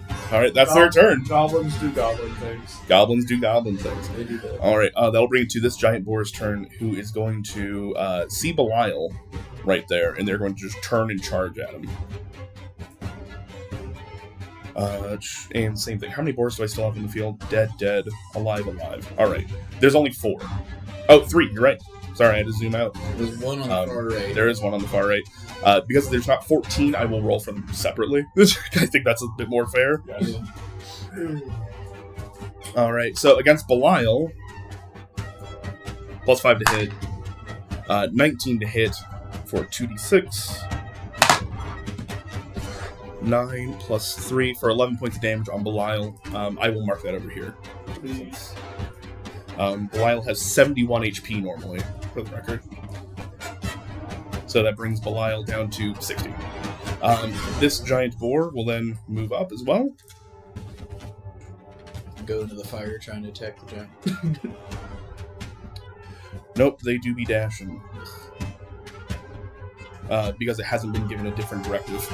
So it's just like, move towards thing. Boom, dashing.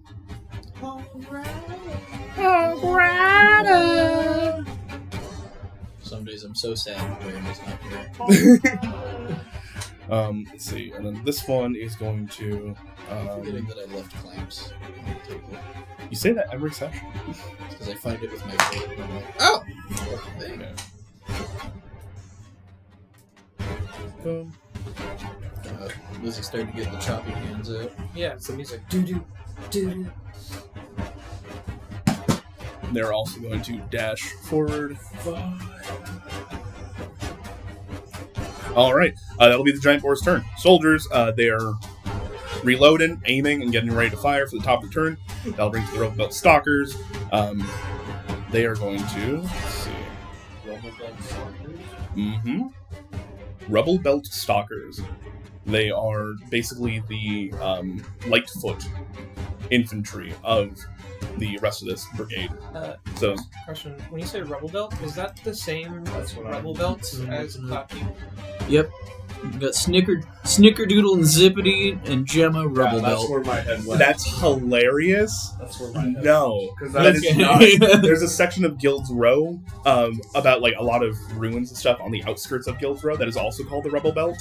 I may have just accidentally pulled a name out that I already knew. That's why I looked at you really puzzling and went, Yeah. Rubble Belt? Yeah. Yeah, my bad. What? It I happens. was like, what the You can only fuck? have so many names in a setting. There's only so many. There's more than one group of Campbells in the world, you know? Yeah, that's hilarious Because though. I was like, what the fuck, Andrew? Yeah, I had a Jesus. moment like, are they You pulled gnomes? in gnomes from the fucking clown keep? They just were like, hey, fuck these guys in particular. Your big ass airship's bigger than all ours. How dare you? All right. Alyssa, can you talk to them in gnomish? Try to get them to back off. All right. There's also only I could. 3 of them, it looks like, so I'm going to roll for them separately as well. The one on the far left is going to make an attack with the veteran that is handling the cannon. Natural 20. It's going to be 2d6 plus 3 against them. Didn't roll super well. It's only 8 points of damage for their first attack. Who the fuck is Harvick? They're doing stuff down below. Yeah, they're repairing the ship. Our ship. That'll hit. Where is your ship? No, Andrew. Oh, wait, crap. That wasn't a crit. So it just fucks off and try to find your ship. I'd go back to the canyon. Like, I live here now. I don't give a fuck. They stole my boat. I'll do that one, and then this other one's also going to hit, miss, I'm gonna need a bigger hat. We'll get you a bigger boat. Yes. That boat. That boat. That boat. All right. These two Rebel Belt stalkers on the far side here are just lighting up this veteran up front here. He is just taking hits. Just bing, bing, bing, bing, bing. Okay. As he's going at it. The Tigers are actually holding their turns just with a command action. This one on the far side, though, definitely just fucking saw a giant reappear, and let's see if they understand what's going on. Fail and fail for both the Tiger and the Rebel Belt Stalker. So they're full sending it at this thing. 5, 10, 15, 20, 25, 30, 35, 40. They're going to try and do a jumping strike, and which will cause them to just sail straight through, possibly into the skyjack, and possibly taking fire damage. They need to roll a dexterity saving throw as they pass through it. Pass with flying colors, they do jump over it, through the actual image, and actually slam into the skyjack. Hitting the skyjack. So it doesn't throw them off to suddenly pass through the giant? It does. They crash into it. Okay, they physically hit, not attack. I was like, oh, they recovered fast. Cat-like reflexes. They do hit. Okay, they even hit on the die. Which does mean I'm going to go ahead and give the Skyjack a dexterity saving throw. If they fail, they all fall prone, including riders and mounts. Natural 1. So this Skyjack gets slammed into. Nobody takes damage from this, but they all do fall and sprawl onto the ground. Yeah. As you pass through. And then let me go and give all these duders the prone condition really quick. If I can fucking find it. Prone. There we go. Alright, that'll bring to the Tiger's turn. They are holding their turn in case of something else. Sentinel! Uses the dash action, ends his turn. Got range. There's a reason he asked for javelins. Yeah. That's chaos bolt thing too. Yep, he's going to run up into that. That way, hopefully, he may start his turn inside of Scales and Balances next round. And he's going to... as he shoots out a bolt of electricity at... Bissy. Oh, man. Is he going to save Belial, or is he going to save Kex? Probably Kex. Just took a lot of fucking damage, so... It's dark out, and he can't really see. But there's a giant boar. He sees a 20-foot tall boar river dancing on where he last saw his friend.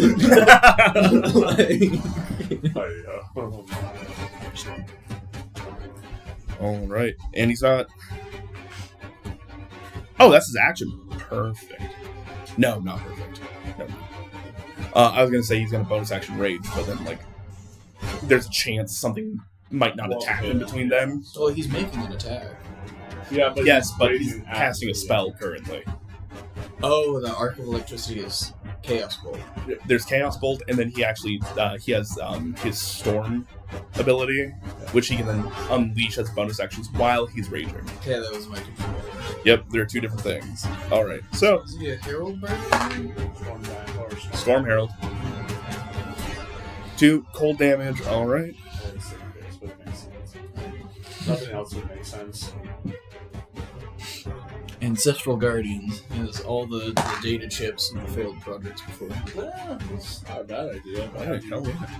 But the manifestations of the spirits. Steam methods.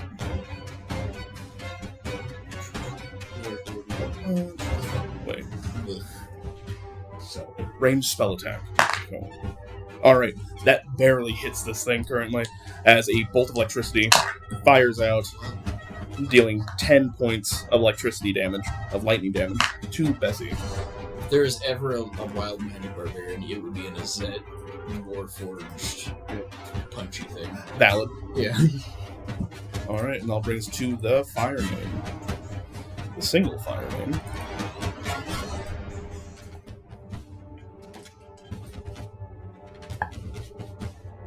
Cool. She's going to cast Fireball. Nice. We do it, yes. Oh, it went away. Come back. I have too many tabs open. Give me. A little bit more time. Oh, I'm fine. I missed girls were not. Yeah. Yep. We're almost done. Fireball, 20-foot range. Alright. Radius, she has the range for it, so it's going to hit. Boom. Hit. Alright. She's going to catch the Sundering Shaman, the Battle Boar, and the two Anorak fighters on top. She's going to cast it as... What spell level do you cast this at? At least 3rd. 6th level. She casts it at 6th level. So that's how many d6? Fireball? 11. Yeah, that's Like 10 or 11. 5. how many is add for upcast? 1. So that's 8 plus 3. That's 11. Yeah. So she's going to deal 11 d6. They need to make a dexterity saving throw. That's a fail for the Boar, fail for the Sundering Shaman, and successes for the Anarchs, but I'm guessing how much damage it's going to do, it's not going to matter. I think even if you roll minimum, that is you roll all ones. 55. Yeah. Fucking So, this Boar gets cooked. This Sundering Shaman doesn't look great. Alright, maybe I won't banish him next turn. right. Takes a big chunk, what I mean. Boar gets cooked. Both of those guys get cooked. Yeah. Dead.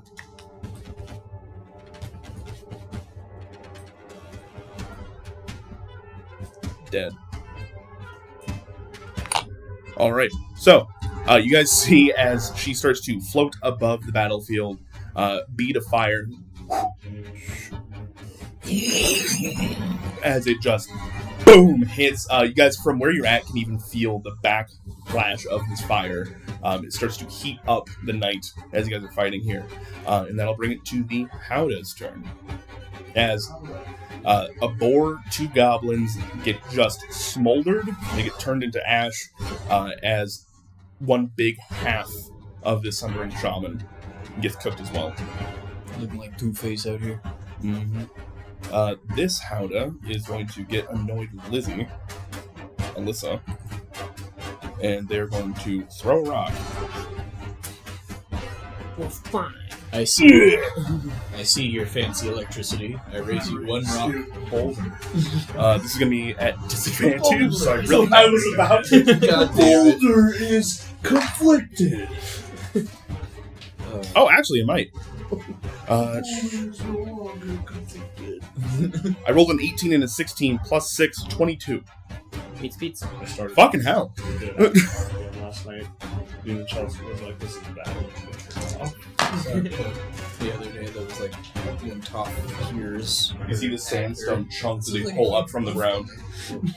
That's dope. Slams into you for 11 points of damage. They're going to try it again. Uncanny cat. Nope.